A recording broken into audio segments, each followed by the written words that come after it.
কিছু ব্যক্তি ও গোষ্ঠীর বিরুদ্ধে বিএনপির বিজয় ঠেকাতে স্বৈরাচারী আচরণের অভিযোগ। উগ্রবাদ রুখতে ঐক্যের ডাক, লেভেল প্লেইং ফিল্ড নিশ্চিত না হওয়ার দাবি জামায়াতের। ডাকসু নির্বাচন ঘিরে ক্যাম্পাসে উত্তাপ, প্রার্থীদের খসড়া তালিকা প্রকাশ। বৈধ 462 জন। শিক্ষার্থীদের মনোযোগ আকর্ষণে নানা প্রতিশ্রুতি প্যানেলগুলোর। জ্বরের সঙ্গে তীব্র শরীর ব্যথা, দ্রুত কমছে প্লাটিলেট। 8 মাসে হাসপাতালে 27,000-এর বেশি ডেঙ্গু রোগী। এডিস মশা নিয়ন্ত্রণে জনসচেতনতা তৈরির তাগিদ। জনবল সংকটে ধুঁকছে জেলা উপজেলা সরকারি হাসপাতাল। আধুনিক যন্ত্র থাকলেও মাদারীপুরে হচ্ছে না সব পরীক্ষা। ঢাকা বা ফরিদপুর মেডিকেলে নেয়ার পথে মারা যাচ্ছেন অনেকেই। এবং ভাঙছে পাচুরিয়া নদীবন্দর, লঞ্চঘাট ও 4 নম্বর ফেরিঘাট বিলীন। বাড়িঘর হারিয়ে নিঃস্ব অনেকেই। মধুমতির পানিতে ডুবল আলফাডাঙ্গার আশ্রয়ণ প্রকল্প, 250 পরিবার পানিবন্দী।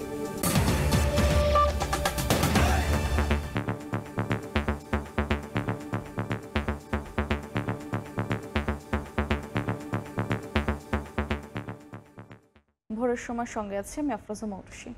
পতিত আওয়ামী লীগের মতোই নতুন করে একটি গোষ্ঠী আগামী নির্বাচনে বিএনপির বিজয় ঠেকাতে অপকৌশলের আশ্রয় নিয়েছে বলে মন্তব্য করেছেন দলটির ভারপ্রাপ্ত চেয়ারম্যান তারেক রহমান। নির্বাচন সামনে রেখে পরিস্থিতি ঘোলাটে করার চেষ্টা চলছে বলেও অভিযোগ তার। উগ্রবাদ মাথাচাড়া ঠেকাতে সবাইকে ঐক্যবদ্ধ থাকার আহ্বান জানিয়েছেন বিএনপি মহাসচিব মির্জা ফখরুল ইসলাম আলমগীর। সনাতন ধর্মাবলম্বীদের ধর্মীয় উৎসব জন্মাষ্টমী উপলক্ষে রাজধানীর ইঞ্জিনিয়ারিং ইনস্টিটিউশন মিলনায়তনে শুভেচ্ছা বিনিময় অনুষ্ঠানের আয়োজন করে বিএনপি। এতে অংশ নেন দেশের বিভিন্ন স্থান থেকে আসা হিন্দু ধর্মাবলম্বীরা। যোগ দেন বিএনপির কেন্দ্রীয় নেতারাও। অনুষ্ঠানের সভাপতি বিএনপি মহাসচিব মির্জা ফখরুল ইসলাম আলমগীর বলেন, নতুন করে উগ্রবাদ মাথাচাড়া দিয়ে ওঠার চেষ্টা হচ্ছে। চলছে ৭১কে ভরিয়ে দেওয়ার প্রচেষ্টাও। অতীতের বিভাজন ভুলে দেশের অস্তিত্বের জন্য সবাইকে ঐক্যবদ্ধ থাকার আহ্বান জানান বিএনপি মহাসচিব। আজকে একটা প্রচ্ছন্ন একটা প্রচেষ্টা আছে ৭১কে ভুলিয়ে দেওয়া।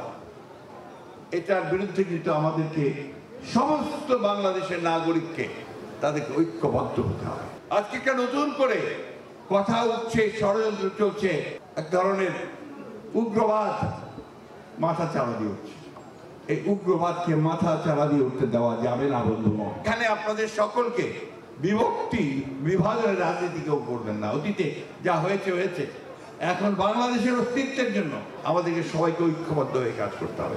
যুক্তরাজ্য থেকে ভার্চুয়ালি যুক্ত হয়ে বিএনপির ভারপ্রাপ্ত চেয়ারম্যান তারেক রহমান বলেন, জনগণের ভোটে বিএনপির বিজয় হবে জেনেই ফ্যাসিবাদ বিরোধী শক্তির কেউ কেউ পতিত আওয়ামী লীগের মতোই অপকৌশল করছে। ফ্যাসিবাদ বিরোধী আন্দোলনের রাজপথের সহযোদ্ধা কতিপয় রাজনৈতিক ব্যক্তি এবং গোষ্ঠীর আচরণেও সেই পলাতক স্বৈরাচারের সরকারের মতন বিএনপির বিজয়ে ঠেকাও প্রবণতা লক্ষ্য করা যাচ্ছে।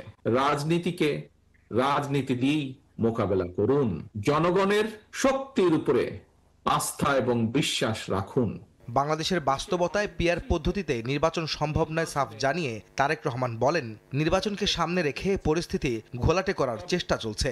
বাংলাদেশের আর্থ সামাজিক ভৌগোলিক রাজনৈতিক পরিস্থিতিতে পিআর পদ্ধতিতে নির্বাচনের জন্য এখনো উপযোগী নয় বলেই আমরা কম বেশি মনে করি।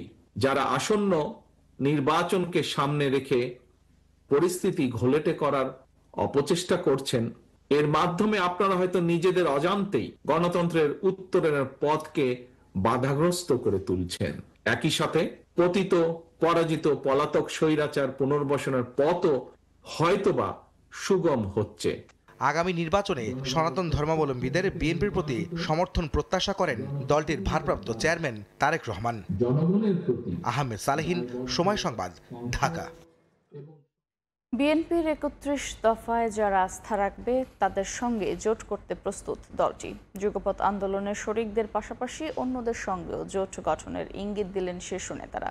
গণ অভ্যুত্থানের আকাঙ্ক্ষা বাস্তবায়নে সংসদকে মেধাবীদের পাঠশালা বানাতে চায় বিএনপির হাইকমান্ড। হাসান ওয়ালি রিপোর্ট। রাজনীতির মাঠে নানা দাবি দাওয়ায় নির্বাচন নিয়ে শঙ্কা থাকলেও নির্বাচন আয়োজনে অন্তর্বর্তী সরকারের অনড় অবস্থানে আস্থা রাখছে বিএনপি। দলটি এরই মধ্যে শুরু করেছে নির্বাচনী প্রস্তুতি। দীর্ঘদিন নির্যাতন নিপীড়নের শিকার দলটির নেতাকর্মীদের মধ্যে বইছে উৎসবের আমেজ। নবম জাতীয় সংসদ নির্বাচনের মধ্য দিয়ে ক্ষমতায় আসা আওয়ামী লীগ তত্ত্বাবধায়ক সরকার ব্যবস্থা বাতিল করে দলীয় সরকারের অধীনে নির্বাচন আয়োজন করলে দশম জাতীয় সংসদ নির্বাচন বয়কট করে বিএনপি। ধারাবাহিক আন্দোলনের মধ্যেও একাদশ জাতীয় নির্বাচনে বিএনপি অংশ নিলেও প্রশাসনের সহযোগিতায় রাতে ভোট করে পুনরায় ক্ষমতায় আসার অভিযোগ ওঠে আওয়ামী লীগের বিরুদ্ধে, যার ধারাবাহিকতায় 24 সালের দ্বাদশ জাতীয় নির্বাচনেও অংশ নেয়নি বিএনপি। তবে 24-এর গণঅভ্যুত্থানে শেখ হাসিনা সরকারের বিদায়ের পর নির্বাচনের দাবিতে সরব বিএনপি। সমমনাদের সঙ্গে বৈঠকের পাশাপাশি তৃণমূলেও নির্বাচনী প্রস্তুতির বার্তা পৌঁছে দিয়েছে দলটির হাইকমান্ড। দলটির সর্বোচ্চ নীতি নির্ধারণী ফোরাম জাতীয় স্থায়ী কমিটির এই সদস্য বলছেন, নির্বাচনী টানেলে প্রবেশ করেছে বিএনপি। লক্ষ্য দায়বদ্ধ এবং জবাবদিহি সরকার গঠন। দলটির 31 দফায় যারা সমর্থন দেবে তাদের সঙ্গে জোট করতেও রাজি বিএনপি।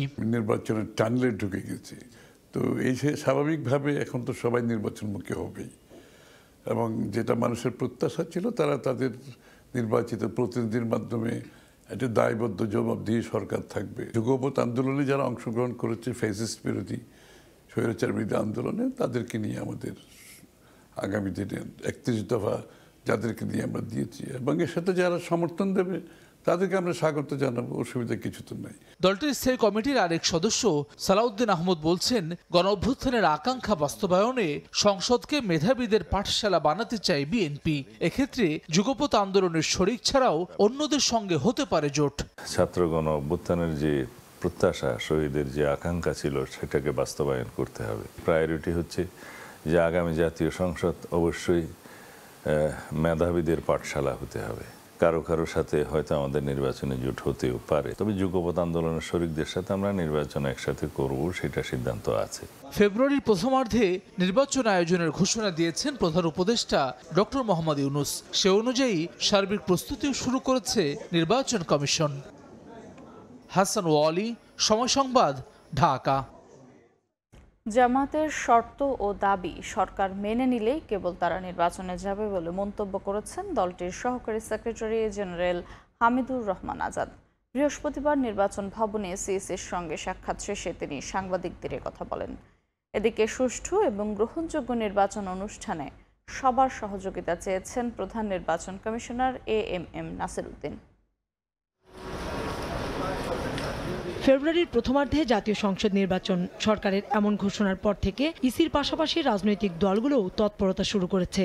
ঐক্যমত্য কমিশনে মতামত দেওয়ার পাশাপাশি ইসির অবস্থান জানতে এবং নিজ দলের অবস্থান জানাতে প্রায় প্রতিদিনই নির্বাচন ভবনে আসছে কোনো না কোনো রাজনৈতিক দল। বৃহস্পতিবার বিকেলে নির্বাচন ভবনে সিইসির সঙ্গে সাক্ষাৎ করতে আসে জামায়াতের প্রতিনিধি দল। প্রায় 2 ঘন্টার বৈঠক শেষে দলটির সহকারী সেক্রেটারি জেনারেল হামিদুর রহমান আজাদ সাংবাদিকদের জানান, নির্বাচনের সন্ত্রাস অনিয়ম বন্ধ করতে হলে পিআর পদ্ধতিতে ভোটের বিকল্প নেই। পিআর ছাড়া যাবো কিনা এটা যদি প্রশ্ন আমরা সামনে আনি, তাহলে এখানে আমাদের বক্তব্য স্পষ্ট। এটা একটা বেটার পদ্ধতি, উত্তম পদ্ধতি বলে আমরা মনে করি, জনগণ মনে করছে।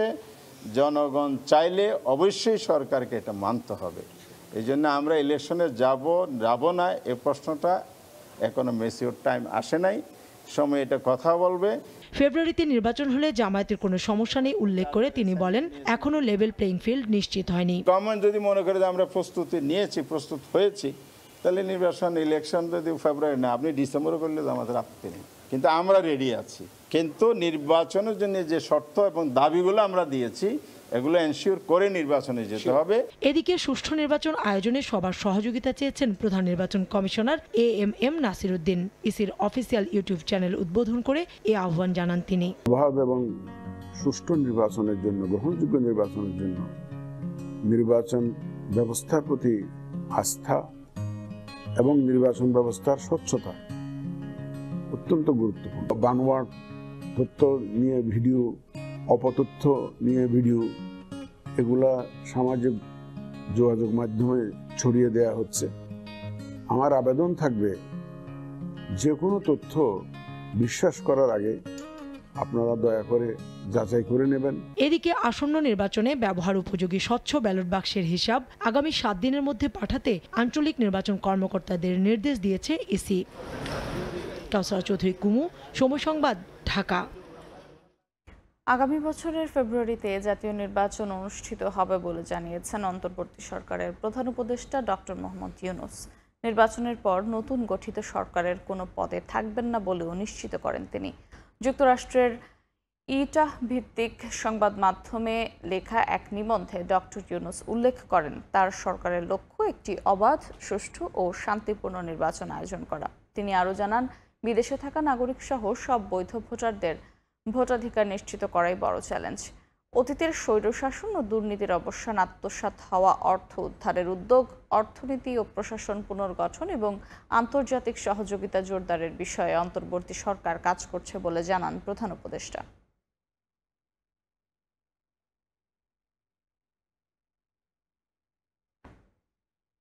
বাংলাদেশ সহ এশিয়ার 5 দেশ সফর স্থগিত করেছেন ইতালির প্রধানমন্ত্রী জর্জিয়া মেলোনি। ঢাকা সফরের দ্বিতীয় দিন 31 আগস্ট প্রধান উপদেষ্টা ডক্টর মোহাম্মদ ইউনূসের সঙ্গে ইতালির প্রধানমন্ত্রীর দ্বিপক্ষীয় বৈঠক হওয়ার কথা ছিল।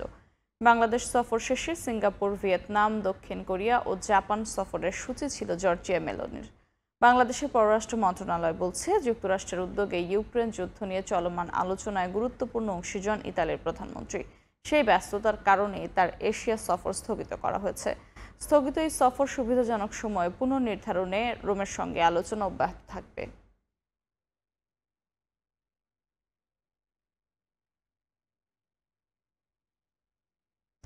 ডাকসু নির্বাচন ঘিরে ঢাকা বিশ্ববিদ্যালয় ক্যাম্পাস উত্তাপ। জয় পেলে গেস্টরুম প্রথা বাতিলের ঘোষণা দিয়েছে ছাত্রদল। রাজনীতিমুক্ত ক্যাম্পাসের প্রতিশ্রুতি দিয়েছেন স্বতন্ত্র প্রার্থী উমামা ফাতেমা। এদিকে ডাকসু নির্বাচনে প্রার্থীদের প্রাথমিক তালিকা প্রকাশ করেন চিফ রিটার্নিং কর্মকর্তা। জানান, বৈধ প্রার্থীর সংখ্যা 462 জন। ভিপি পদে প্রতিদ্বন্দ্বিতা করবেন 48 জন। ঢাকা বিশ্ববিদ্যালয়ে কেন্দ্রীয় ছাত্র সংসদ ডাকসু ও হল সংসদ নির্বাচন যতই ঘনিয়ে আসছে, ক্যাম্পাসে তত বাড়ছে উৎসবের আমেজ। বৃহস্পতিবার দুপুরে মধুর ক্যান্টিনে সংবাদ সম্মেলন করে জাতীয়তাবাদী ছাত্রদল। নির্বাচিত হলে গণরুম ও গেস্টরুম প্রথার কবর রচনা সহ নানা অপসংস্কৃতি বাতিলের প্রতিশ্রুতি দেন ভিপি পদপ্রার্থী আবিদুল ইসলাম খান। গণরুম, গেস্টরুম কালচার চিরতরে এই ঢাকা বিশ্ববিদ্যালয়ের মাটি থেকে মূলোৎপাটন করা হবে। ক্যান্টিনে ফাও খাওয়া থেকে শুরু করে রাজনৈতিক যে অপসংস্কৃতিগুলো ছিল বিরাজমান, সেই রাজনৈতিক অপসংস্কৃতিগুলো চিরতরে মূলোৎপাটন করা হবে। অপরাজেয় বাংলার পাদদেশে আনুষ্ঠানিকভাবে প্যানেল ঘোষণা করে উমামা ফাতেমা নেতৃত্বাধীন স্বতন্ত্র শিক্ষার্থী ঐক্য। দায়িত্ব পেলে অপরাজনীতিমুক্ত ক্যাম্পাস গড়ার প্রতিশ্রুতি তাদের। ক্যাম্পাসের গতিমুখ কোন দিকে যাবে সেটা শিক্ষার্থীরা নির্ধারণ করবে। কোনো ছাত্র রাজনৈতিক সংগঠন নির্ধারণ করবে না, কোনো সাদা দল, নীল দল নির্ধারণ করবে না। প্রতিটি পরিসরে এই নারীদের অংশগ্রহণ থাকবে। এভাবে তারা নারীদেরকে এক্সপ্রেস করে দিতে চায়। এদিন মধুর ক্যান্টিনে সংবাদ সম্মেলন করে ডাকসু ফর চেঞ্জ প্যানেল। প্রার্থীদের ছবিযুক্ত ব্যালটের দাবি জানান তারা। যৌক্তিক দাবি আমরা বলতেছি যে আপনারা নাম ব্যালট নাম্বারের পাশে ছবি যুক্ত করেন, এইটা তারা যুক্ত করতেছে না। এদিকে ডাকসু নির্বাচনে প্রতিদ্বন্দ্বিতাকারী প্রার্থীদের প্রাথমিক তালিকা প্রকাশ করে চিফ রিটার্নিং অফিসার জানান, এবার ভিপি পদে প্রতিদ্বন্দ্বীর সংখ্যা 48। মোট প্রাথমিক প্রার্থীদের সংখ্যাটা হচ্ছে 462 বৈধ প্রার্থী, যারা প্রাথমিক বৈধ প্রার্থী। প্রাথমিক ত্রুটিপূর্ণ আছে 47। মোট 509 জন। 509টি আবেদনপত্র গতকাল পর্যন্ত সংগ্রহ করেছিল। তফসিল অনুযায়ী আগামী 9 সেপ্টেম্বর অনুষ্ঠিত হবে ডাকসু নির্বাচনের ভোট। শাকির আহমেদ, সময় সংবাদ, ঢাকা। জুলাই আন্দোলনে আশুলিয়ায় হত্যা ও লাশ পোড়ানোর মামলার বিচার শুরুর আদেশ দিয়েছেন আন্তর্জাতিক অপরাধ ট্রাইব্যুনাল 2। বৃহস্পতিবার সকালে 16 আসামির বিরুদ্ধে অভিযোগ গঠনের আদেশ দেন ট্রাইব্যুনাল। এই মামলায় সাবেক এক পুলিশ সদস্য আসামি থেকে রাজসাক্ষী হওয়ার আবেদন করেছেন।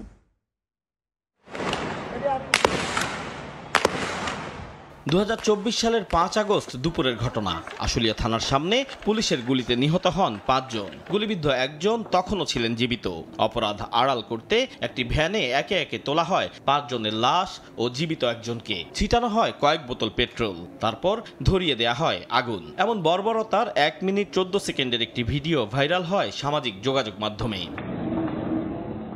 এই ঘটনায় মামলা হওয়ার পর ভিডিও ফুটেজ দেখে শনাক্ত করা হয় আসামিদের। 16 জনের বিরুদ্ধে ট্রাইব্যুনালে আনুষ্ঠানিক অভিযোগ দাখিল করে প্রসিকিউশন।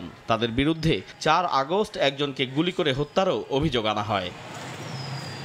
বৃহস্পতিবার 16 আসামির বিচার শুরুর আদেশ দেন আন্তর্জাতিক অপরাধ ট্রাইব্যুনাল 2।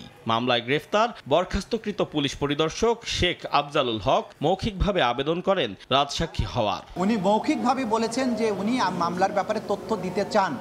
আদালত তখন বলেছেন যে আপনারা লিখিত আবেদন দিতে পারেন, সুতরাং এখন পর্যন্ত অ্যাপ্রুভার হওয়ার কোনো লিখিত আবেদন নেই। এদিকে 5 আগস্ট চাঁদখারপুলে 6 আন্দোলনকারীকে হত্যার ঘটনায় ট্রাইব্যুনাল 1-এ চলা মামলায় চতুর্থ দিনের মতো সাক্ষ্য গ্রহণে 2 জন সাক্ষ্য দিয়েছেন। সাবেক প্রধানমন্ত্রী শেখ হাসিনাকে প্রধান আসামি করে এদিন আরও একটি অভিযোগ দায়ের হয় আন্তর্জাতিক অপরাধ ট্রাইব্যুনালে। দেলোয়ার হোসেন সাইদির মামলার আলোচিত সাক্ষী সুখরঞ্জন বালি বাদী হয়ে 32 জনের নাম উল্লেখ করে এই মামলা করেন। 1 নম্বর আসামি করেছি শেখ হাসিনাকে, সুরেন্দ্র কুমার সিনহা সাবেক প্রধান বিচারপতি, তাকে আমরা 2 নম্বর আসামি করেছি। নিজামুল হক নাসিম যিনি চেয়ারম্যান ছিলেন তাকে আমরা 3 নম্বর আসামি করেছি। 4 নম্বর আসামি করেছি শফিক আহমেদ সাহেবকে। মামলার আর্জিতে সুখরঞ্জন বালি তাকে গুমের উদ্দেশ্যে অপহরণ, নির্যাতন এবং দেশ বিদেশে 5 বছরের বেশি সময় আটকে রাখার অভিযোগ তোলেন। মোট 32 জনকে আসামি। আতাউর কাউসার, সময় সংবাদ, ঢাকা। এনবিআরকে 2 ভাগ করে অধ্যাদেশের সংশোধনীর অনুমোদন দিয়েছে উপদেষ্টা পরিষদ। রাজস্ব নীতির সচিব পদে যে কোনো ক্যাডার থেকে নিয়োগের বিধান রাখা হয়েছে। বৃহস্পতিবার ফরেন সার্ভিস একাডেমিতে সংবাদ সম্মেলনে প্রেস সচিব শফিকুল আলম আরও জানান, বিনা ভিসায় বাংলাদেশ পাকিস্তান ভ্রমণ করতে পারবেন 2 দেশের কূটনীতিক ও সরকারি কর্মকর্তারা। কর আদায়ের লক্ষ্যমাত্রা পূরণে দীর্ঘদিনের ব্যর্থতা কাটিয়ে ওঠার লক্ষ্যে এনবিআরকে বিলুপ্ত করার সিদ্ধান্ত নেয় অন্তর্বর্তী সরকার। সংস্থাটিকে আধুনিকায়নের জন্য অর্থ মন্ত্রণালয়ের অধীনে রাজস্ব বিভাগ ও রাজস্ব নীতি বিভাগ নামে 2টি উইং তৈরি করে প্রজ্ঞাপন দেওয়া হয়।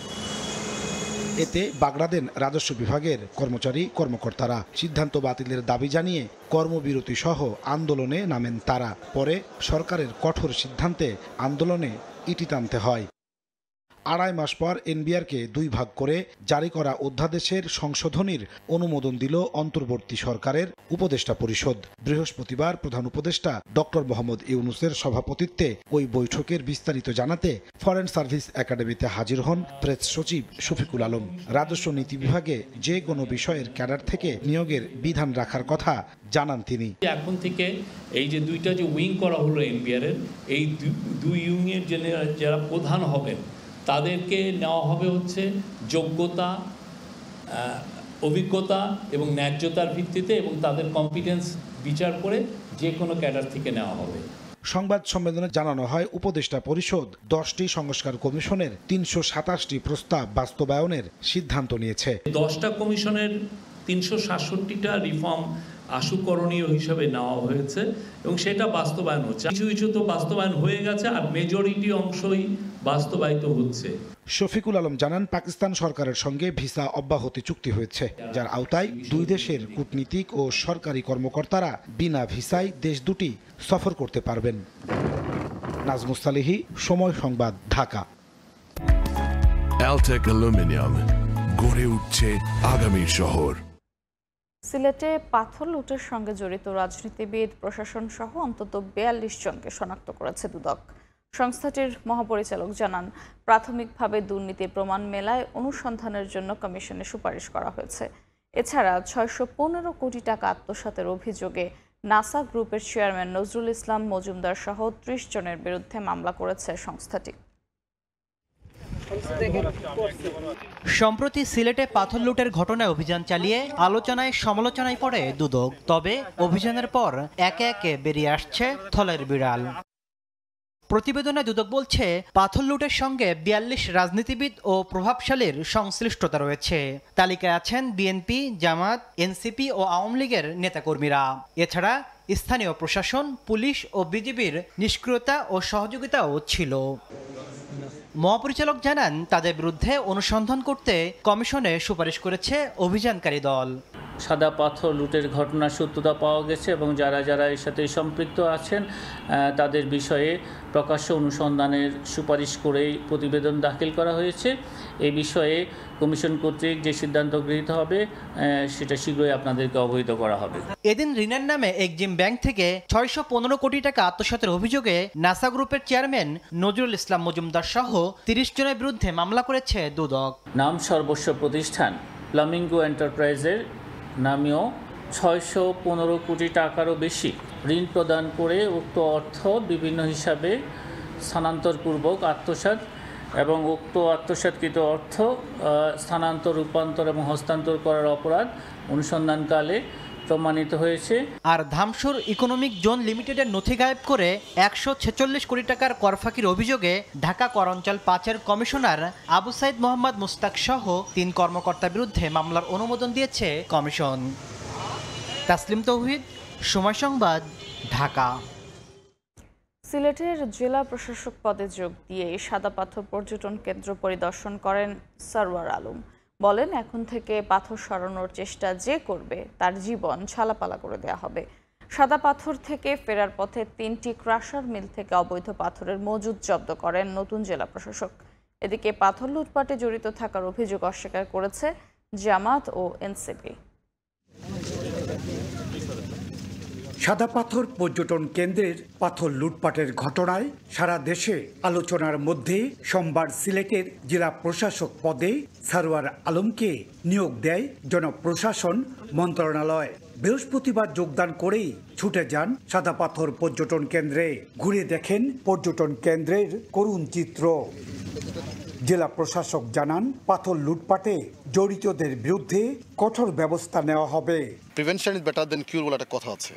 তো আমরা দেখি কি করা, যদি এখানে পানিশমেন্ট প্রয়োজন হয় তাহলে প্রচলিত যে আইন আছে সেই আইন মোতাবেক হবে, যে যত অপরাধ করবে সে অনুযায়ী হবে। সেটা জেলা হতে পারে, বড় ধরনের শাস্তি হতে পারে, জরিমানা হতে পারে, যারা বেশি অপরাধ করবে তারা সেরকম হবে। এটা এই চিন্তাকার সাদা পাথর পরিদর্শন শেষে কোম্পানিগঞ্জ উপজেলার টুকিরগাঁও এলাকায় চাচা ভাতিজা মেসাস আল করিম সহ 3টি স্টোন ক্রাশার মিলে অবৈধ পাথরের মজুদ জব্দ করেন সরওয়ার আলম। এদিকে সাদা পাথর লুটে জড়িত থাকার অভিযোগ অস্বীকার করেছে সিলেট মহানগর জামাতে ইসলামী। দুদক যদি তাদের রিপোর্টে জামাত নেতাদের নাম উল্লেখ করে থাকে তাহলে অবশ্যই দুদককে এর প্রমাণ দিতে হবে। অন্যথায় অপপ্রচারের জন্য দুদক ও কাল্পনিক ভুয়া রিপোর্ট প্রকাশকারী গণমাধ্যমকে জাতির নিকট ক্ষমা চাইতে হবে। সিলেট প্রেস ক্লাবে সংবাদ সম্মেলন করে পাথর লুটে সম্পৃক্ততার অভিযোগ অস্বীকার করেছে এনসিপিও। ইকরামুল কবির, সময় সংবাদ, সিলেট। সারা দেশে কোনোভাবেই নিয়ন্ত্রণে আসছে না ডেঙ্গুর প্রকোপ, বরং থেমে থেমে বৃষ্টির প্রভাবে বাড়ছে এডিস মশার প্রজনন। এতে আরও বাড়ছে প্রকোপ। হাসপাতালে ভিড় বাড়ছে রোগীদের। স্বাস্থ্য অধিদপ্তরের তথ্য বলছে, ঢাকা দক্ষিণ সিটি কর্পোরেশন এলাকায় এডিস মশার ঘনত্ব সবচেয়ে বেশি। কীটতত্ত্ববিদের মতে নিয়ন্ত্রণে জনসচেতনতার বিকল্প নেই। বিস্তারিত শাহিন আলমের রিপোর্টে। শরতের আকাশে কখনো ঝলমলে রোদ, আবার কখনো মেঘের ঘনঘটা। অল্প বৃষ্টিতে রাস্তার ধারে বা ছাদের টবসহ বিভিন্ন স্থানে জমে যায় পানি, আর সেখানেই এডিস মশার লার্ভার উৎপত্তি। তাই বছরের এই সময়টিতে সারা দেশে পাল্লা দিয়ে বাড়ে ডেঙ্গুর প্রকোপ। রাজধানীর হাসপাতালগুলোতে চিকিৎসা নিচ্ছেন শত শত রোগী। তারা বলছেন, জ্বরের সঙ্গে অনুভূত হচ্ছে প্রচণ্ড ব্যথা। অনেক সময় কমে যাচ্ছে প্লাটিলেট, কারো কারো ফুলে যাচ্ছে শরীরের বিভিন্ন অংশ। মাথা ব্যথা ছিল, পেটের মধ্যে আপনার পীড়া দিত, ক্লান্তি, অবসাদ যেটা বলে ওইটা ছিলাম। আর ব্যথা মানে উঠতেই না বইতেই না। জ্বর হয়েছে তখন আমার হাত পাও কামড়াইতো, চাবাইতো, মানে ডায়াবেটিসটাও বেড়ে গেছিল, শরীরে জ্বালাপোড়া করছিল। স্বাস্থ্য অধিদপ্তরের ডেঙ্গু বিষয়ক প্রতিবেদন থেকে জানা যায়, গত 8 মাসে প্রায় 27,000-এর বেশি ডেঙ্গু রোগী হাসপাতালে ভর্তি হয়েছেন, যাদের মধ্যে বেশিরভাগই ঢাকা দক্ষিণ সিটি কর্পোরেশনের বাসিন্দা। এডিসের লার্ভা ধ্বংসে জনগণের সম্পৃক্ততা ও সচেতনতার বিকল্প নেই বলে মনে করেন কীটতত্ত্ববিদ। মানুষের সম্পৃক্ততা ছাড়া শুধুমাত্র সরকার একা এডিস মশা বা ডেঙ্গুকে নিয়ন্ত্রণ করতে পারবে না। আমাদের সকলের সম্মিলিত প্রয়াসই লাগবে। মৃত্যু ঝুঁকি কমাতে ডেঙ্গু আক্রান্ত শিশু ও বয়োজ্যেষ্ঠদের বিশেষ যত্ন নেওয়ার পরামর্শ চিকিৎসকের। শাহিন আলম, সময় সংবাদ, ঢাকা। কোটি কোটি টাকা ব্যয়ে নির্মাণ করা হয়েছে নতুন ভবন, সেই সঙ্গে রয়েছে আধুনিক সব যন্ত্রপাতি, অথচ জেলা ও উপজেলার সরকারি হাসপাতালে জনবল সংকটে হয় না সব ধরনের পরীক্ষা নিরীক্ষা। মুমূর্ষু রোগীদের দায়সারা সেবা দিয়ে পাঠানো হয় মেডিকেল কলেজ হাসপাতালে। এতে মাঝপথেই মৃত্যু হচ্ছে অনেকের। দীর্ঘদিনেও পাল্টায়নি সরকারি হাসপাতালগুলোর এমন চিত্র। সিভিল সার্জন বলছেন, জনবল নিয়োগের বিষয়ে চলমান রয়েছে কার্যক্রম। সঞ্জয় কর্মকার অভিজিতের রিপোর্ট, ছবি তুলেছেন শাহাদাত আকুন। ডায়রিয়ায় আক্রান্ত 1.5 বছরের ছেলে ইয়াকুবকে নিয়ে মাদারীপুরের শিবচর উপজেলা 100 শয্যা হাসপাতালে আসেন জাদুয়ারচর গ্রামের বাসিন্দা মা খাদিজা আক্তার। চিকিৎসক ভর্তি করিয়ে দিলেও 24 ঘন্টাতেও পাননি কাঙ্ক্ষিত সেবা। পরে বাধ্য হয়ে শিশুকে নিয়ে চলে যান ঢাকা মেডিকেলে। অথচ 23 কোটি টাকা ব্যয়ে সম্প্রতি 50 শয্যা থেকে 100 শয্যা হাসপাতাল নির্মাণ করা হয় এখানে। বলে কি সরকারিতে আসলে ওয়েট করতে হবে, এজন্য এখন কি করব, বাচ্চা মারবো, এজন্য আমরা ঢাকা নিয়ে যাইতেছি। একই অবস্থা 33 কোটি টাকা ব্যয়ে নির্মিত 250 শয্যা জেলা হাসপাতালেরও। জনবল সংকটে এখানে থাকা ICU, CT scan machine, digital X ray, ultrasonogram machine সহ অধিকাংশ যন্ত্রপাতি থাকে অলসপুরে। আর মুমূর্ষু রোগীদের দায়সারা সেবা দিয়ে পাঠানো হয় ঢাকা অথবা ফরিদপুর মেডিকেল কলেজ হাসপাতালে। কিছু হইলে বাইরে থেকে বা ফরিদপুর রেফার করে দেয়, ওইরকম বিজ্ঞ ডাক্তার হলো পাওয়া যায় না। বাইরে যা টেস্ট করাতেছে আর কি, বাইরে টাকাও বেশি লাগে, সরকারিভাবে আমরা এরকমভাবে সাপোর্ট পাইতেছি না। অবশ্য জনবল সংকটের ঘাটতি পূরণে কার্যক্রম চালিয়ে যাওয়ার কথা জানান জেলার সিভিল সার্জন। উপজেলা স্বাস্থ্য কমপ্লেক্সে জনবল আছে, ওইখানে পদায়িতও আছে, কিন্তু ওই যেটা বললাম পদায়ন করে সংযুক্তিতে ঢাকার অন্য কোনো একটা হাসপাতালে। আর যেসব পোস্টই ভ্যাকেন্ট ওইগুলোতে পদায়নের জন্য আমরা চেষ্টা করে যাচ্ছি। স্বাস্থ্য বিভাগের তথ্য মতে জেলা ও উপজেলা স্বাস্থ্য কমপ্লেক্সগুলোতে প্রতিদিন গড়ে ভর্তি হন প্রায় 500 রোগী, আর বহির্বিভাগে চিকিৎসা নেন কয়েক হাজার মানুষ। একের পর এক নির্মাণ করা হচ্ছে নতুন ভবন, বাড়ানো হচ্ছে হাসপাতালের শয্যা, অথচ নিয়োগ দেওয়া হয়নি নতুন করে কোনো জনবল। এতে কাঙ্ক্ষিত স্বাস্থ্যসেবা না পাওয়ায় ক্ষুব্ধ জেলাবাসী। সঞ্জয় কর্মকার অভিজিৎ, সময় সংবাদ, মাদারীপুর। মানিকগঞ্জে প্রতিনিয়ত পাটুরিয়া ঘাট ও আশেপাশের বাড়ি ঘর, ফসলি জমি নদীতে বিলীন হচ্ছে। নিঃস্ব হচ্ছেন নদীর বাম তীরের বাসিন্দারা। তীব্র ভাঙনের শিকার হলেও কার্যকর কোনো ব্যবস্থা না থাকায় হতাশ ভুক্তভোগীরা। রমজান আলীর ক্যামেরায় মোহাম্মদ ইউসুফ আলীর তথ্য নিয়ে রিপোর্ট। ভাঙছে নদীর পাড়, বিলীন হচ্ছে একের পর এক স্থাপনা। ভাঙন হুমকিতে থাকায় সরিয়ে নেওয়া হচ্ছে শেষ সম্বলটুকু। প্রতিনিয়তই ভাঙছে মানিকগঞ্জের নদীবন্দর পাটুরিয়া ঘাট। প্রবল স্রোতে ক্ষতিগ্রস্ত হচ্ছে পন্টনগুলো। ইতোমধ্যে বিলীন লঞ্চঘাট ও 4 নম্বর ফেরিঘাট, 3 ও 5 নম্বরও ক্ষতিগ্রস্ত। শিবালয় উপজেলার পদ্মার বাম তীরের তেঘুরি, বড়রিয়া, নয়াকান্দি এলাকার বাড়িঘর হারিয়ে মানবেতর জীবনযাপন করছেন নদীর তীরবর্তী বাসিন্দারা। এখানে প্রচুর পরিমাণ ভাঙতেছে, রোজ ভাঙতেছে। এভাবে ভাঙতে আমরা থাকতে পারবো না, এবং পাটুরিয়া ঘাটে মনে কোনো বাড়িঘরই থাকবে না, সব বিলীন হয়ে যাবে। এখন আমরা দেশে হারিয়ে গেছি, এখন আতঙ্কে আমরা ভয়ে আছি কখন যে আমার বাড়িতে যায়। বিআইডব্লিউটিএ বা পানি উন্নয়ন বোর্ড তাদের কোনো লোকজন বা পরিদর্শনও আসে নাই, বা ইমার্জেন্সি যে কোনো ব্যবস্থা তাও তারা পদক্ষেপ নিতেছে না। পানি উন্নয়ন বোর্ড বলছে শিবালয় উপজেলার পদ্মা নদীর বাম তীরের ভাঙন রোধে প্রয়োজনীয় পদক্ষেপ নেবে বিআইডব্লিউটিএ কর্তৃপক্ষ। আর বিআইডব্লিউটিএ কর্তৃপক্ষ বলছে আশপাশের এলাকায় ভাঙন রোধে পানি উন্নয়ন বোর্ড কাজ করলে ভালো হয়। পদ্মা নদীর বাম তীরে শিবালয় উপজেলা অবস্থিত, সেই 2 কিলোমিটার অংশটুকু পানি উন্নয়ন বোর্ড কর্তৃক পরিচালনা রক্ষণাবেক্ষণ হয়ে থাকে না, সেটা বিআইডব্লিউটিএ কর্তৃক পরিচালনা রক্ষণাবেক্ষণ হয়ে থাকে। ইতিমধ্যে আমরা কয়েকবার ওনাদের সাথে যোগাযোগ করেছি, কারিগরি সহযোগিতা প্রদানের জন্য আমরা সার্বক্ষণিক প্রস্তুত আছি। আশেপাশের যে বাড়িঘর ভাঙন হয়েছে এগুলো আসলে বাংলাদেশ পানি উন্নয়ন বোর্ড কর্তৃক কাজগুলো যদি করা হতো তাহলে এই বাড়িঘরগুলো রক্ষা করা সম্ভব হতো। প্রয়োজনীয় বাজেট পেলে আমরা অতি দ্রুত কাজটি বাস্তবায়নের ব্যবস্থা গ্রহণ করব। চলতি মাসের 5 তারিখ থেকে পাটুরিয়া লঞ্চঘাটের 4 নম্বর ফেরিঘাট, 57টি বসতবাড়ি ও 50 হেক্টর ফসলি জমি নদীতে বিলীন হয়েছে। সময় সংবাদ, মানিকগঞ্জ। মধুমতি নদীতে পানি বাড়ছে। এতে ফরিদপুরের আলফাডাঙ্গায় স্বপ্ননগর আশ্রয়ণ প্রকল্পের নিচু এলাকা তলিয়ে গেছে। এতে অন্তত 250টি পরিবার পানিবন্দী হয়ে পড়েছে। অনাহারে অর্থাহারে দিন কাটছে অনেকের। উপজেলা প্রশাসনের পক্ষ থেকে তাদের মাঝে চাল বিতরণ করা হয়েছে। শিকদার সজলের পাঠানো তথ্য, ছবি নিয়ে রিপোর্ট। হঠাৎ মধুমতি নদীতে পানি বেড়ে গেছে। এতে ফরিদপুরের আলফাডাঙ্গায় স্বপ্ননগর আশ্রয়ণ প্রকল্পে হাঁটু পানি মারিয়ে ঘরে প্রবেশ করতে হচ্ছে বাসিন্দাদের। তলিয়ে গেছে রান্নাঘর, নোংরা পানির দুর্গন্ধে অসহনীয় পরিবেশ, দেখা দিয়েছে সুপেয় পানির অভাব, একই সঙ্গে বেড়েছে সাপের উপদ্রব। পানিবন্দী হওয়ার কারণে বেকার হয়ে পড়েছেন অনেকে। আমাকে চুলোয় পানি উঠে গেছে, ঘরে বারান্দা সমান সমান পানি উঠে গেছে, ঘরের ভিতর জল চলে গেছিল, বাথরুম তোলাই গেছে। পানিতে নামলে পানিতে ঘাও আছে, কেন গোটা গোটার মতন হয়ে যাচ্ছে। ছেলে মেয়ে স্কুলে যাইতে পারতেছে না, তারপরে পুরুষ যারা আছে সংসারে তারা ইনকাম করতে পারতেছে না। সাপ গাছে গাছে ঝুলে বেড়াচ্ছে, মানে বারান্দায় উঠতেছে। পানিবন্দী অসহায় মানুষটা যেন অনাহারে না থাকে, সেজন্য উপজেলা প্রশাসনের পক্ষ থেকে চাল বিতরণের কথা জানান উপজেলা নির্বাহী কর্মকর্তা। জেলা প্রশাসক স্যারের কাছে আমরা বিষয়টি অবহিত করি। অবহিত করার পর স্যার আমাদেরকে 4 মেট্রিক টন চাল দিয়ে থাকেন। পানি উন্নয়ন বোর্ড থেকে নদী ভাঙন ঠেকানোর জন্য তারা জিও ব্যাগ ফেলছেন।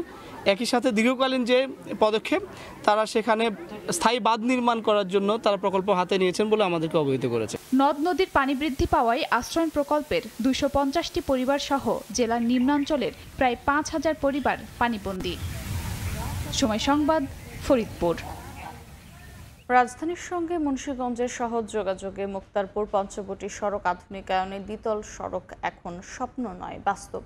8 কিলোমিটার এলিভেটেড যানবাহন চলবে চলতি বছরেই। 2242 কোটি 77 লাখ টাকার এই প্রকল্পের অগ্রগতি এখন 72.শতাংশেরও বেশি। প্রকল্পটি বাস্তবায়নে নারায়ণগঞ্জ ও মুন্সিগঞ্জের অর্থনীতিতে বড় অবদান রাখবে। নাসিরউদ্দিন উজ্জ্বলের রিপোর্ট, ছবি তুলেছেন আবু সাইদ। মুন্সিগঞ্জ থেকে রাজধানীর সহজ যোগাযোগে দ্বিতল সড়ক এখন আর স্বপ্ন নয়, বাস্তবে। দ্বিতীয় দফায় 7 একর জমি অধিগ্রহণ সংকট সমাধান হওয়ায় চর সৈয়দপুর থেকে পঞ্চবটি পর্যন্ত পুরো 8 কিলোমিটার দ্বিতল সড়কে যান চলাচল করবে আগামী ডিসেম্বরে। উপরতলার 2 লেনের পাশাপাশি নিচতলায় 4 লেন সড়ক তৈরির জন্য এক পাশে বড় ড্রেন ও আরেক পাশে বিদ্যুৎ ও গ্যাস ইন্টারনেটের জন্য 2টি করে ইউটিলিটি ডাক পাইপ স্থাপনের পর ঢালাই চলছে। সড়কটি আধুনিকায়ন হলে যানবাহনের গতি বাড়বে প্রায় 5 গুণ। একসাথে আমরা এটা পুরোপুরি ফিনিশিং করে এবং অল্প সময়ের মধ্যে একটা কাজ সম্পন্ন করতে পারি। এক্সকেভেশন করার পরে আমরা যদি সয়েলটা ভালো পাই, সেক্ষেত্রে আমরা এনভায়রনমেন্টে কোনো কাজ করি না। আর যদি সয়েল খারাপ পাই, সেক্ষেত্রে আমরা এনভায়রনমেন্টের জন্য আরও যতক্ষণ পর্যন্ত সয়েল ভালো পাওয়ার জন্য যতটুকু দরকার এক্সকেভেশন করা, ওটা করি। কর্তৃপক্ষ বলছে, অধিগ্রহণের পর জেলা প্রশাসন প্রশস্ত অংশে জমি বুঝিয়ে দেওয়ার পরও চর মুক্তারপুরের রাস্তার জমিতে টিনের বেড়া দেয়ায় এই অংশের সড়ক নির্মাণ ব্যাহত ছাড়াও অসহনীয় যানজট তৈরি হচ্ছে। সড়কটিতে প্রতিদিন প্রায় 23,000 যান চলাচল করছে, তাই হিমশিম অবস্থা। কিছু সমস্যার কারণে এই গাটারগুলোকে উপরে তুলতে পারছি না। এই গাটারগুলোকে যদি আমরা উপরে উঠাতে পারি, তাহলে আমাদের রাস্তাটা প্রশস্ত হয়ে যাবে এবং সড়কের যানজটটা কমে যাবে। দ্বিতল সড়ক আগে চালু করতে পুরনো সড়ক চালু রেখেই 3 শিফটে রাত দিন কর্মযজ্ঞ চলছে। আমাদের প্রজেক্টটা অত্যন্ত দ্রুত গতিতে চলতেছে, এমনকি সর্বোচ্চ কোয়ালিটি মেনটেন করে। আগামী মাসের 15 তারিখের মধ্যেও যদি শেষ হয়, তাহলে ডিসেম্বরের মধ্যে এই টোটাল প্রকল্পটা উন্মুক্ত, জনগণের জন্য দ্বিতল সড়কটা উন্মুক্ত করে দেওয়া সম্ভব হবে। 2242 কোটি 77 লাখ টাকার এই প্রকল্প বাস্তবায়নে চীনা ঠিকাদারি প্রতিষ্ঠান 3 বছর সময় নিলেও 1 বছর সময় বৃদ্ধি করায় প্রকল্পের মেয়াদ শেষ হবে আগামী বছরের জুনে। মুক্তারপুর পঞ্চবটি আধুনিকায়ন সড়কের দ্বিতল অংশের অগ্রগতি 80% বেশি, আর পুরো প্রকল্পের অগ্রগতি 72.5%। নারায়ণগঞ্জের চর সৈয়দপুর থেকে নাসিরউদ্দিন উজ্জ্বল, সময় সংবাদ। বাজার উপযোগী নীতি সহায়তা পেলে ইস্পাত শিল্প বড় একটি রপ্তানি খাত হয়ে উঠবে, যেখানে তৈরি হবে মেধাভিত্তিক কর্মসংস্থানের সুযোগ। বুধবার সন্ধ্যায় বনানীতে বুয়েট গ্রাজুয়েটস ক্লাবে আয়োজিত এক অনুষ্ঠানে এমন সম্ভাবনার পক্ষে যুক্তি তুলে ধরেন Bangladesh steel building manufacturers association SBMA এর সাবেক সভাপতি জাকির হোসেন। এ সময় সংগঠনটির নেতারা জানান, কয়েক বছর ধরে ইস্পাত খাতে 20% বেশি প্রসার ঘটেছে। বর্তমানে দেশে 400-র বেশি ইস্পাত প্রস্তুতকারক কারখানার বার্ষিক উৎপাদন সক্ষমতা 4 লাখ টন। তাই 2 লাখ টনের বার্ষিক দেশীয় চাহিদা মিটিয়ে অবশিষ্ট রপ্তানির সুযোগ তৈরি হচ্ছে। তবে এই সুযোগ কাজে লাগাতে শুল্ক সহায়তার দাবি জানান তারা। এই শিল্পকে এগিয়ে নিতে MS লিমরা এক্সিবিশনস সঙ্গে সমঝোতা চুক্তি সই করে সংগঠনটি।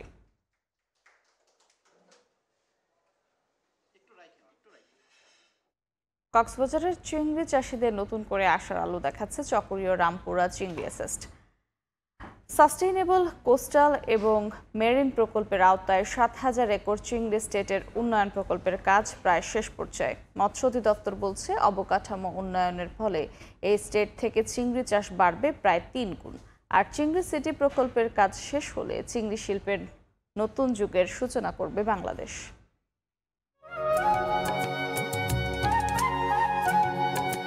কক্সবাজারের চকরিয়ার রামপুরায় ৭,০০০ একর সরকারি চিংড়ি প্রকল্প। স্থানীয় জনগোষ্ঠীর আর্থসামাজিক উন্নয়নে এবং চিংড়ি রপ্তানি বৃদ্ধিতে প্রায় ৫ দশক আগে এই এস্টেটে চিংড়ি চাষ শুরু হয়। দুর্গম এই চিংড়ি এস্টেট দীর্ঘদিন সংস্কারের অভাবে আধুনিক চিংড়ি চাষে অনুপযোগী হয়ে পড়ে। সংস্কারে এগিয়ে আসে বিশ্বব্যাংক। বিশ্বব্যাংকের টাকায় ২০১৮ সালে সাস্টেইনেবল কোস্টাল এবং মেরিন প্রকল্পের আওতায় এই চিংড়ি এস্টেটের উন্নয়ন কাজ শুরু করে মৎস্য অধিদপ্তর। বাস্তবায়ন কঠিন, পদে পদে নানা প্রতিকূলতা দেখে একসময় এ প্রকল্পের অর্থ ফেরত নেয়ারও মনোভাব দেখায় বিশ্বব্যাংক, কিন্তু হার মানতে নারাজ প্রকল্প সংশ্লিষ্টরা। নানা চ্যালেঞ্জ, সীমাবদ্ধতা সত্ত্বেও এস্টেট প্রকল্পের সুরক্ষায় ৬০ কিলোমিটার দীর্ঘ বেড়িবাঁধ সংস্কার ও নির্মাণ শেষ হয়েছে খাল খনন কাজও। পানি ব্যবস্থাপনায় ২৩টি স্লুইস গেটের কাজও শেষ হয়েছে প্রায় ৮০%। সব মিলিয়ে পুরো প্রকল্প এখন দৃশ্যমান। মন্ত্রণালয় সচিব মহোদয় এবং ওয়ার্ল্ড ব্যাংকের প্রতিনিধি টিম এসে আমাদের কাজটা করতে পারবো না সেটা তারা জানাইছিল। তো আমি সেটাকে চ্যালেঞ্জ হিসাবে নিয়ে কাজটা সম্পূর্ণ করতে পারছি সঠিক টাইমে, ডিউ টাইমের। কস্টিংয়ের কথা ভাবি নেই, শুধু কাজটা ওয়ার্ল্ড ব্যাংককে দেখাইছি যে কাজটা শেষ করছি। অত্র এলাকায় কোনো উঁচু জায়গা নেই, এরকম মাঝে মাঝে এমন উঁচু হয়ে গেছে, মানে পানির ফ্লো হয়ে আমাদের যানবাহনগুলো নষ্ট হয়ে গেছে, ড্যামেজ হয়ে গেছে। তারপরও আমরা কোনোভাবেই কোনো কাজ থেমে যায় নাই। চিংড়ি চাষিদের উন্নত চাষ পদ্ধতি হাতে কলমে শেখাতে এ প্রকল্পে রয়েছে ৪টি নার্সারি, করা হয়েছে ১৩টি গ্রে আউট পুনর্খনন। এছাড়া প্রকল্প রক্ষণাবেক্ষণে রয়েছে অফিস ভবন সহ আনুষঙ্গিক অবকাঠামো, যার কাজও শেষ প্রায় ৯৫%। প্রকল্প সংশ্লিষ্টরা বলছেন, উন্নয়ন কাজের ফলে এই প্রকল্পে চিংড়ি চাষ বাড়বে প্রায় ৩ গুণ। আর চিংড়ি সিটি প্রকল্পের কাজ শেষ হলে এই শিল্পের নতুন যুগের সূচনা হবে। এর মাধ্যমে আমাদের ৭,০০০ একরের চিংড়ি উৎপাদন আমরা প্রায় ৩ গুণ উৎপাদন এখান থেকে পাবো আশা করছি। এবং এটা যদি শুধু পরবর্তীতে এই উৎপাদনটা আমাদের আশা করি এটা রপ্তানি চেইনে এটা যাবে। এই যে ৭,০০০ একর চিংড়ি এস্টেট প্লাস এর সারাউন্ডিংয়ে আরও ২১,০০০ চিংড়ি চাষ এলাকা রয়েছে, এই ২৮,০০০ চিংড়ি চাষ এলাকা নিয়ে আমরা একটি মাস্টার প্ল্যান এই প্রকল্পের আওতায় তৈরি করা হচ্ছে, যেটি ৩০ বছরে বাস্তবায়ন করা হবে এবং এর মাধ্যমে আমরা বার্ষিক ১,২৫,০০০ মেট্রিক টন আরও চিংড়ি উৎপাদন করতে পারবো। তারা বলছেন, অক্টোবরে শেষ হবে পুরো প্রকল্পের কাজ। এর ফলে টেকসই উন্নয়ন ঘটবে দেশের উপকূলীয় ও সামুদ্রিক মৎস্য খাতে। আফজাল হোসেন, সময় সংবাদ, কক্সবাজার। শরীয়তপুরের রাঙ্গারিয়া সরকারি প্রাথমিক বিদ্যালয়ের দ্বিতীয় তলা ভবন ২০১৩ সালে ঝুঁকিপূর্ণ ঘোষণা করা হয়, তবে এখনও সেই ভবনেই চলছে পাঠদান। যে কোনো সময় ধসে পড়তে পারে আশঙ্কা শিক্ষার্থী ও শিক্ষকদের। তবে দ্রুত নতুন ভবন নির্মাণের আশ্বাস উপজেলা শিক্ষা কর্মকর্তার। মিএম ইশরাফিলের তথ্য ও ছবিতে রিপোর্ট। ছাদ ভেঙে বেরিয়ে গেছে পলেস্তারা ও রড, জানালার গ্রিলগুলো মরিচা পড়া সহ ভেঙে গেছে দরজাগুলো। যে কোনো সময় ভেঙে পড়তে পারে ভবন, তার মধ্যেই ঝুঁকি নিয়ে চলছে পাঠদান।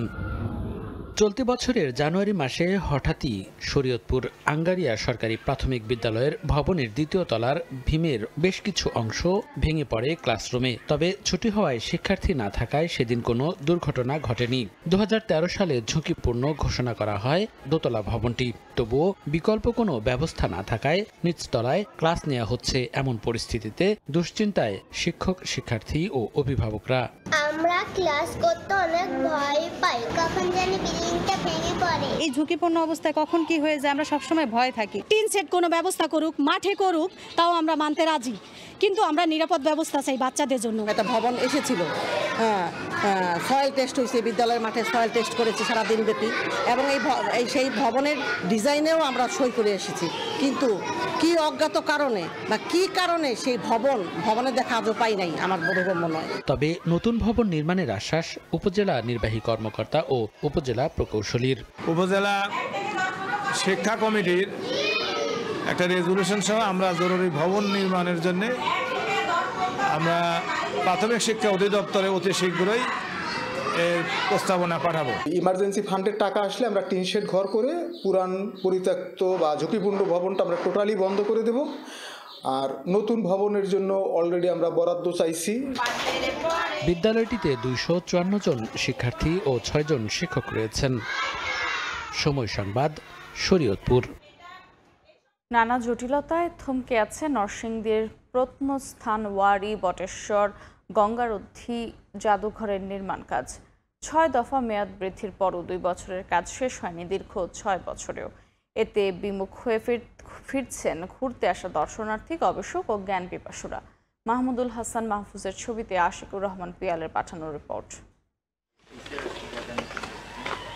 প্রাচীন জনপদ রাজধানী ও একটি দুর্গনগর নিয়ে নরসিংদীর বিলাব ও শিবপুর উপজেলায় গড়ে উঠেছে ওয়ারী বটেশ্বর। এই 2 উপজেলার বিভিন্ন গ্রামে মাটি খুঁড়িয়ে বের করা হয় 2500 বছরের পুরনো প্রত্নতত্ত্ব ও বস্তু।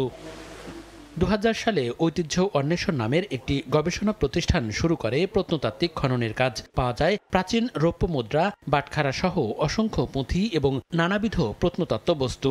সেগুলোর স্থায়ী সংরক্ষণ এবং দর্শনার্থীদের প্রদর্শনের জন্য 2019 সালে শুরু হয় গঙ্গারদ্ধি জাদুঘর নির্মাণ কাজ। 7,69,00,000 টাকায় 3 তলা বিশিষ্ট জাদুঘরটির নির্মাণ কাজ পায় RCCLRI নামের একটি ঠিকাদারি প্রতিষ্ঠান। 2 বছরে নির্মাণ কাজ শেষ করার কথা থাকলেও 6 দফা মেয়াদ বাড়িয়ে 6 বছরেও শেষ হয়নি। এতে বিমুখ হয়ে পড়েছেন ঘুরতে আসা দর্শনার্থী, গবেষক ও জ্ঞান পিপাসুরা। কাজ শুরু হয়েছে, কিন্তু কাজ যে শেষ হবে কবে, আদৌ শেষ হবে কিনা, এটা আমাদের কাছে স্পষ্ট না। এটা একটা পরিত্যক্তর মতো বলতে হয়। এখানে কন্ট্রাক্টর কোথায়, ঠিকাদার কোথায়, এখানে নিরাপত্তা কোনো নাই। দর্শক আসা এখানে খালি বিল্ডিংটা দেখা যায়। এদিকে সরকারি টাকায় জাদুঘরটির অবকাঠামো নির্মাণ হচ্ছে ব্যক্তিগত জমিতে। নির্মাণের পর এটির ব্যবস্থাপনায় কে থাকবে তা নিয়ে দেখা দিয়েছে জটিলতা। যেহেতু স্থানীয় সরকার মন্ত্রণালয় থেকে বরাদ্দটা আসছে, ওনাদের কাছে আমরা চিঠি লিখব, চিঠি লিখে আমরা জটিলতাটা সম্পর্কে জানাবো। ওনারা তখন, যেহেতু ওনাদের বরাদ্দ, ওনারা আমাদেরকে ডিসিশনটা দিতে পারবে যে এটা এখন কি প্রসেসে আগালে আমরা কাজটা দ্রুততম সময়ে শেষ করতে পারবো। 1930 সালের দিকে স্থানীয় স্কুল শিক্ষক হানিফ পাঠান লেখালেখির মাধ্যমে ওয়ারী বটেশ্বরকে সুধী সমাজের গোচরে আনেন। সময় সংবাদ, নরসিংদী। টাঙ্গাইলের তাঁতের শাড়ি জিআই পণ্য হিসেবে আন্তর্জাতিক পরিমণ্ডলে জায়গা করে নিলেও পৃষ্ঠপোষকতার অভাবে এই শিল্প ধ্বংসের দ্বারপ্রান্তে। এর মধ্যে জেলায় 1 লাখ তাঁতের মধ্যে 75,000ই বন্ধ হয়ে গেছে, বাকিগুলোও বেহাল। এই শিল্প টিকিয়ে রাখতে তাঁতিদের স্বল্প সুদের ঋণ দেওয়ার আশ্বাস তাঁত বোর্ডের। কাদির তালুকদারের তথ্য, রাশেদ খানের ছবিতে রিপোর্ট। তাঁতপল্লীতে বিরামহীন তাঁতের খটখট শব্দ থাকার কথা, কিন্তু বেশিরভাগ তাঁত বন্ধ হয়ে যাওয়ায় এখন শুনশান নীরবতা। মরিচা ধরে নষ্ট হচ্ছে লাখ লাখ টাকার যন্ত্রপাতিও। করোনা মহামারীর কবলে পড়ে টাঙ্গাইলে বেশিরভাগ তাঁত মালিক বড় অঙ্কের লোকসানে পড়েন। তখন বন্ধ হয়েছিল প্রায় 75% তাঁত। পরবর্তীতে অনেক তাঁত মালিক বিভিন্ন ব্যাংক ও এনজিও থেকে চড়া সুদের ঋণ নিয়ে ব্যবসা চালু করলেও লোকসান কাটিয়ে উঠতে পারছেন না। পাশাপাশি উৎপাদন খরচ বাড়ায় শাড়ির কাঙ্ক্ষিত দাম পাচ্ছেন না তাঁতিরা। আমার তাঁত ছিল পাওয়ার ছিল 30টার মতো, হ্যান্ডলুম ছিল আরো 12টার মধ্যে, এখন একটাও নেই। ব্যবসা অনেক খারাপ, চলার মতো কোনো নাই। সুতা রঙের দামও কিছুটা ঊর্ধ্বমুখী। শাড়ি বোনায় হাটে নিয়ে বিক্রি করতে গেলে আমাদের অনেক লস আসে। বেশিরভাগ তাঁতিরাই পেশা ছেড়ে দিয়েছেন। যারা কাজ করছেন তারাও ঠিক মতো মজুরি পাচ্ছেন না। এতে পরিবার নিয়ে মানবেতর দিন কাটছে তাঁতিদের। ইদানিং ব্যবসা একটু মন্দা, কাপড়ের চাহিদা একটু কম, আজরও কম। যে মজুরি দেয় এখন এই মজুরিতে আমাদের চলে না। এখন মজুরি কম হলেও এখন ধরে থাকি। এই শিল্প টিকিয়ে রাখতে তাঁতিদের সরকারিভাবে ঋণ সহায়তা দেওয়ার প্রক্রিয়া চলছে জানান টাঙ্গাইল তাঁত বোর্ডের লিয়াজো অফিসার। সরকারিভাবে তাঁতিদের সহায়তা করার জন্য আমাদের তাঁত বোর্ড কর্তৃক ঋণ প্রকল্প হাতে নেওয়া হয়েছে, আর্থসামাজিক প্রকল্প। এটা পরিমাণটা 5 থেকে 10 লক্ষ টাকা পর্যন্ত।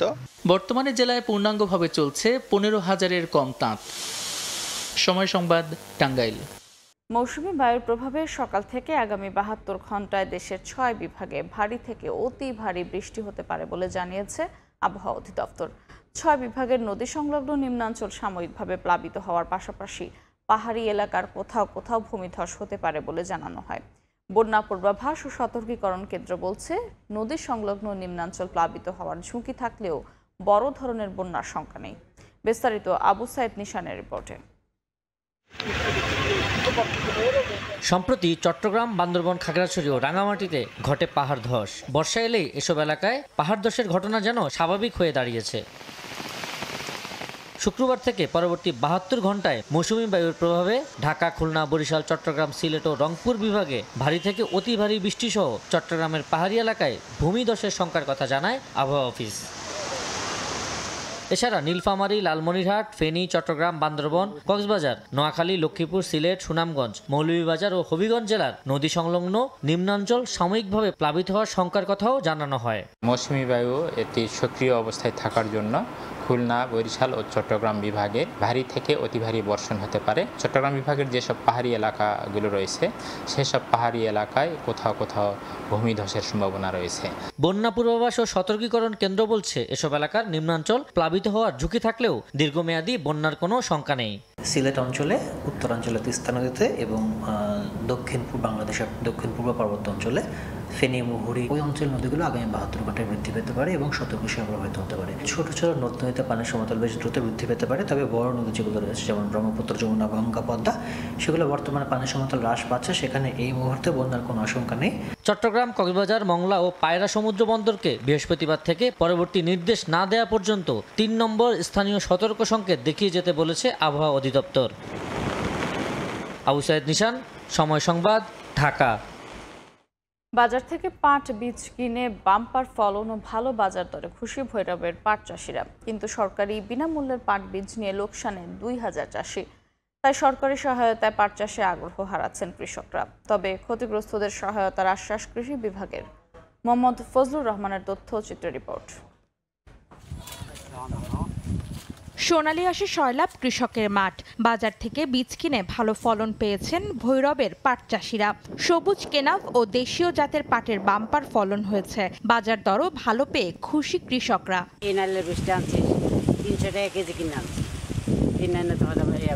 আমরা যারা সাদা বীজ 300 টাকা করে কিনে আনছি, এটার ফলন অনেক বেশি। তবে সরকারের দেয়া দেশীয় লাল বীজ বপন করে লোকসানে জেলার 2000 চাষি। ফলন কম ও বাজার দরে মন প্রতি 500 টাকা কমের কারণে লোকসানের মুখে তারা। তাই সরকারি বীজের প্রতি আগ্রহ হারিয়ে কৃষকদের নির্ভরতা বাড়ছে বাজারের বীজের ওপর। সরকারি বীজ লাগায় দেখছি মানে লাল ধরনের বেশি না। সরকারি বীজ আইনা আমরা পাট ক্ষেত করছি, পাট ক্ষেতে লাল বীজ করছে, লাল বীজের মাঝে ফলন বেশি হয় না। পাট কাইটা পাট ফাঁকানি পানিতে নেওয়া কামা লাগতেছে বেশি, এই পাড়ে পড়তা বেশি। দর মোটামুটি আছে, আনন্দে আছে, কিন্তু অনেক খরচা লাগে যাইতেছে বেশি। আমরা কেনা পাটটা কিনছিলাম 4140 টাকা, এই পাটটা বর্তমানে আইসা পড়ছে 700-800 টাকা। ক্ষতিগ্রস্ত কৃষকদের তথ্য যাচাই বাছাইয়ের পর তাদের ক্ষতিপূরণ দিতে ব্যবস্থা নেওয়ার কথা জানিয়েছেন জেলা কৃষি কর্মকর্তা। আমাদের কৃষকরা যে পরিমাণ ক্ষতির সম্মুখীন হয়েছে সম্পূর্ণ আসলে পূরণ করা সম্ভব না, বেশিরভাগ ক্ষতিটা পূরণ করার আর কি চেষ্টা করব। বর্তমানে পাটের পতন চলছে এবং আমরা এখন এবছর ফলন বেশ ভালো পেয়েছি, বাজার দরও ভালো, যার কারণে ভৈরবে পরবর্তী বছর আশা করছি যে ভৈরবে পাটের আবাদ আরো বৃদ্ধি পাবে। এবছর ভৈরবে 320 হেক্টর জমিতে পাটের আবাদ হয়েছে। সময় সংবাদ, ভৈরব। ভোরের সময় এই ছিল আমার কাছে। পরবর্তী সংবাদগুলো জানাতে সঙ্গে থাকবেন রাইসা জান্নাত। ধন্যবাদ মৌটুসী। মেহেরপুরের কুতুবপুর সীমান্ত থেকে বাংলাদেশিকে ধরে নিয়ে গেছে বিএসএফ। বৃহস্পতিবার দুপুরের খাবারের খেয়ে গরুর জন্য ঘাস কাটতে মাঠে যান ইকবাল হোসেন। ঘাস কাটতে কাটতে ভারতীয় সীমানার মধ্যে ঢুকে পড়লে বিএসএফ সদস্যরা তাকে আটক করে বেধড়ক মারধর করে। পরে তাকে ক্যাম্পে নিয়ে যায় বিএসএফ। বিজিবি পতাকা বৈঠকের ডাক দিলেও তাতে সাড়া দেয়নি ভারতীয় সীমান্ত রক্ষী বাহিনী। আজ পতাকা বৈঠকের মাধ্যমে ইকবালকে ফেরতের আশা করছেন স্বজনরা। গাইবান্ধায় সাবেক ইউনিয়ন ছাত্র শিবির সভাপতি সিজু মিয়ার লাশ উদ্ধারের ঘটনায় সাঘাটা থানার ওসি বাদশা আলমকে প্রধান আসামি করে ১৩ পুলিশ সদস্য সহ ১৫ জনের বিরুদ্ধে হত্যা মামলা হয়েছে।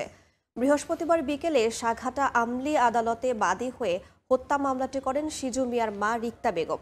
মামলাটি আমলে নিয়ে সিআইডিকে তদন্তের নির্দেশ দেন আদালত। অভিযোগে বলা হয়, গত ২৪ জুলাই সাঘাটা থানার ডেকে নিয়ে পরিকল্পিতভাবে সিজুকে হত্যা করা হয়। পরদিন পুকুর থেকে মরদেহ উদ্ধার করে ফায়ার সার্ভিস। তবে পুলিশের দাবি ২ সদস্যকে ছুরিকাঘাত করে পুকুরে ঝাঁপ দেয় সিজু মিয়া। পরদিন পুকুর থেকে উদ্ধার হওয়া অজ্ঞাত মরদেহ সিজু মিয়ার বলে শনাক্ত করা হয়। নিখোঁজের ৩ দিন পর ঠাকুরগাঁওয়ে আখক্ষেত থেকে অটোচালকের মরদেহ উদ্ধার করা হয়েছে। গ্রেফতার করা হয়েছে ২ জনকে। পুলিশ জানায়, সদর উপজেলার হরিয়ানাপুর এলাকার রাকিব সোমবার বিকেলে প্রতিবেশী সুজনের বাড়ি থেকে অটোরিকশা নিয়ে ভাড়া চালানোর জন্য বের হয়ে নিখোঁজ হন। পরিবারের লোকজন রাকিবকে খোঁজাখুঁজি করে না পেয়ে সদর থানায় মামলা করেন। পরদিন সকালে হরিহরপুর এলাকা থেকে রাকিবের বাবা ও অটোরিকশা মালিক সুজন আলী স্থানীয়দের সহায়তায় রিকশাটি উদ্ধার করে। বৃহস্পতিবার দুপুরে ওই এলাকার একটি আখক্ষেত থেকে রাকিবের মরদেহ উদ্ধার করা হয়। গ্রেফতার করা হয় ২ জনকে। চট্টগ্রামে অস্ত্রসহ ৩ সন্ত্রাসীকে গ্রেফতার করেছে যৌথ বাহিনী। বৃহস্পতিবার ভোরে বোয়ালখালীর কধুর খিলে এ অভিযান চালানো হয়। এ সময় ২টি দেশীয় পিস্তল, ৩টি অস্ত্র, ২টি হ্যান্ডস্টিক ও ৩টি মোবাইল ফোন জব্দ করা হয়। আটক করা হয় ৩ জনকে। পরে তাদের বোয়ালখালী থানা পুলিশের কাছে হস্তান্তর করা হয়।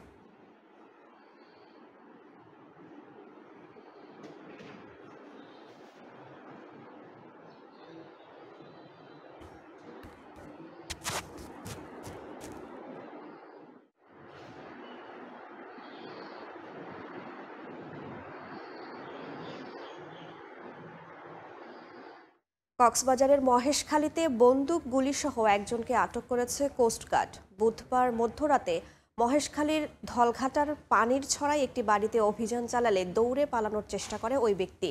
পরে তাকে আটক করে কোস্টগার্ড। তার দেয়া তথ্যের ভিত্তিতে ঘরটিতে তল্লাশি করে 4টি বন্দুক ও 8টি গুলি উদ্ধার করা হয়। আটক ব্যক্তির নাম থানায় একাধিক মামলা রয়েছে।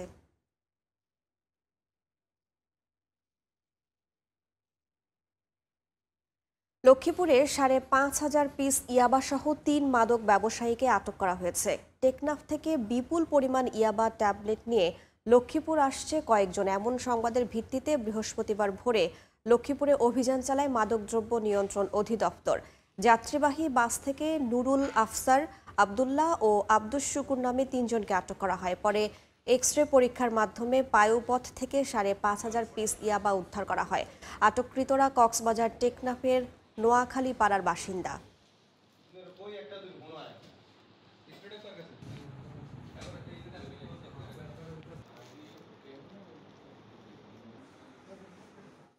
যশোরে 5টি স্বর্ণের বারসহ একজনকে গ্রেফতার করা হয়েছে।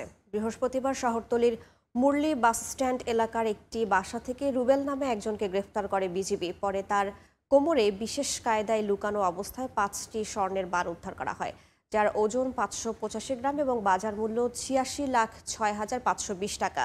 প্রাথমিক জিজ্ঞাসাবাদে সে জানায়, বেনাপোল হয়ে ভারতে পাচারের উদ্দেশ্যে স্বর্ণগুলো নিয়ে যাচ্ছিল।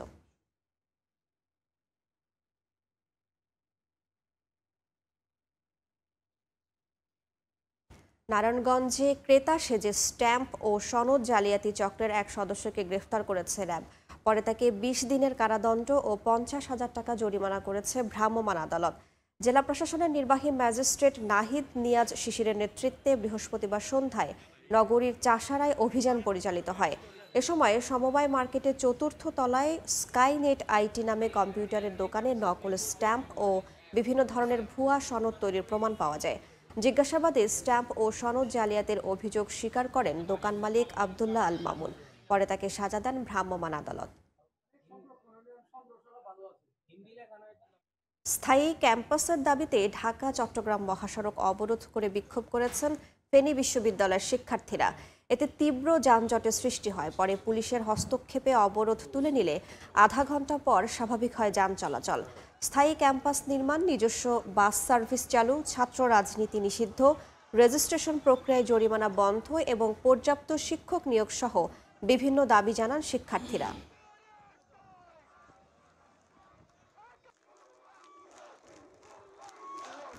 নারায়ণগঞ্জে কোনোভাবেই বন্ধ হচ্ছে না অবৈধ গ্যাস সংযোগ। আবারও তিতাসের অভিযানে বিচ্ছিন্ন করা হলো 800 সংযোগ। বৃহস্পতিবার দুপুরে 2500-এর বাজবি ও তিনগাঁও এলাকার 5টি স্থানে অভিযান চালায় তিতাস গ্যাসের ভ্রাম্যমাণ আদালত। এ সময় 500 বাড়ির অবৈধ গ্যাসের সংযোগ বিচ্ছিন্ন করা হয়। জব্দ করা হয় বিপুল সংখ্যক পাইপ ও রাইজার। একই সঙ্গে তিতাসের মূল সংযোগ থেকে নেওয়া অবৈধ সংযোগের জায়গাগুলো নিষ্ক্রিয় করা হয়।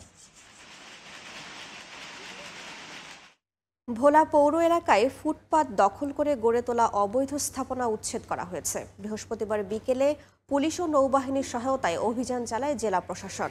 চকবাজার, খালপাড়, নতুন বাজার ও কাঁচাবাজার সড়কের ফুটপাত থেকে শতাধিক অস্থায়ী স্থাপনা উচ্ছেদের আদেশ দেন নির্বাহী ম্যাজিস্ট্রেট জিয়াউল হক। এরই সঙ্গে সরকারি জায়গা দখল করে স্থাপনা নির্মাণ করায় 4টি মামলায় 43,000 টাকা জরিমানা আদায় করা হয়।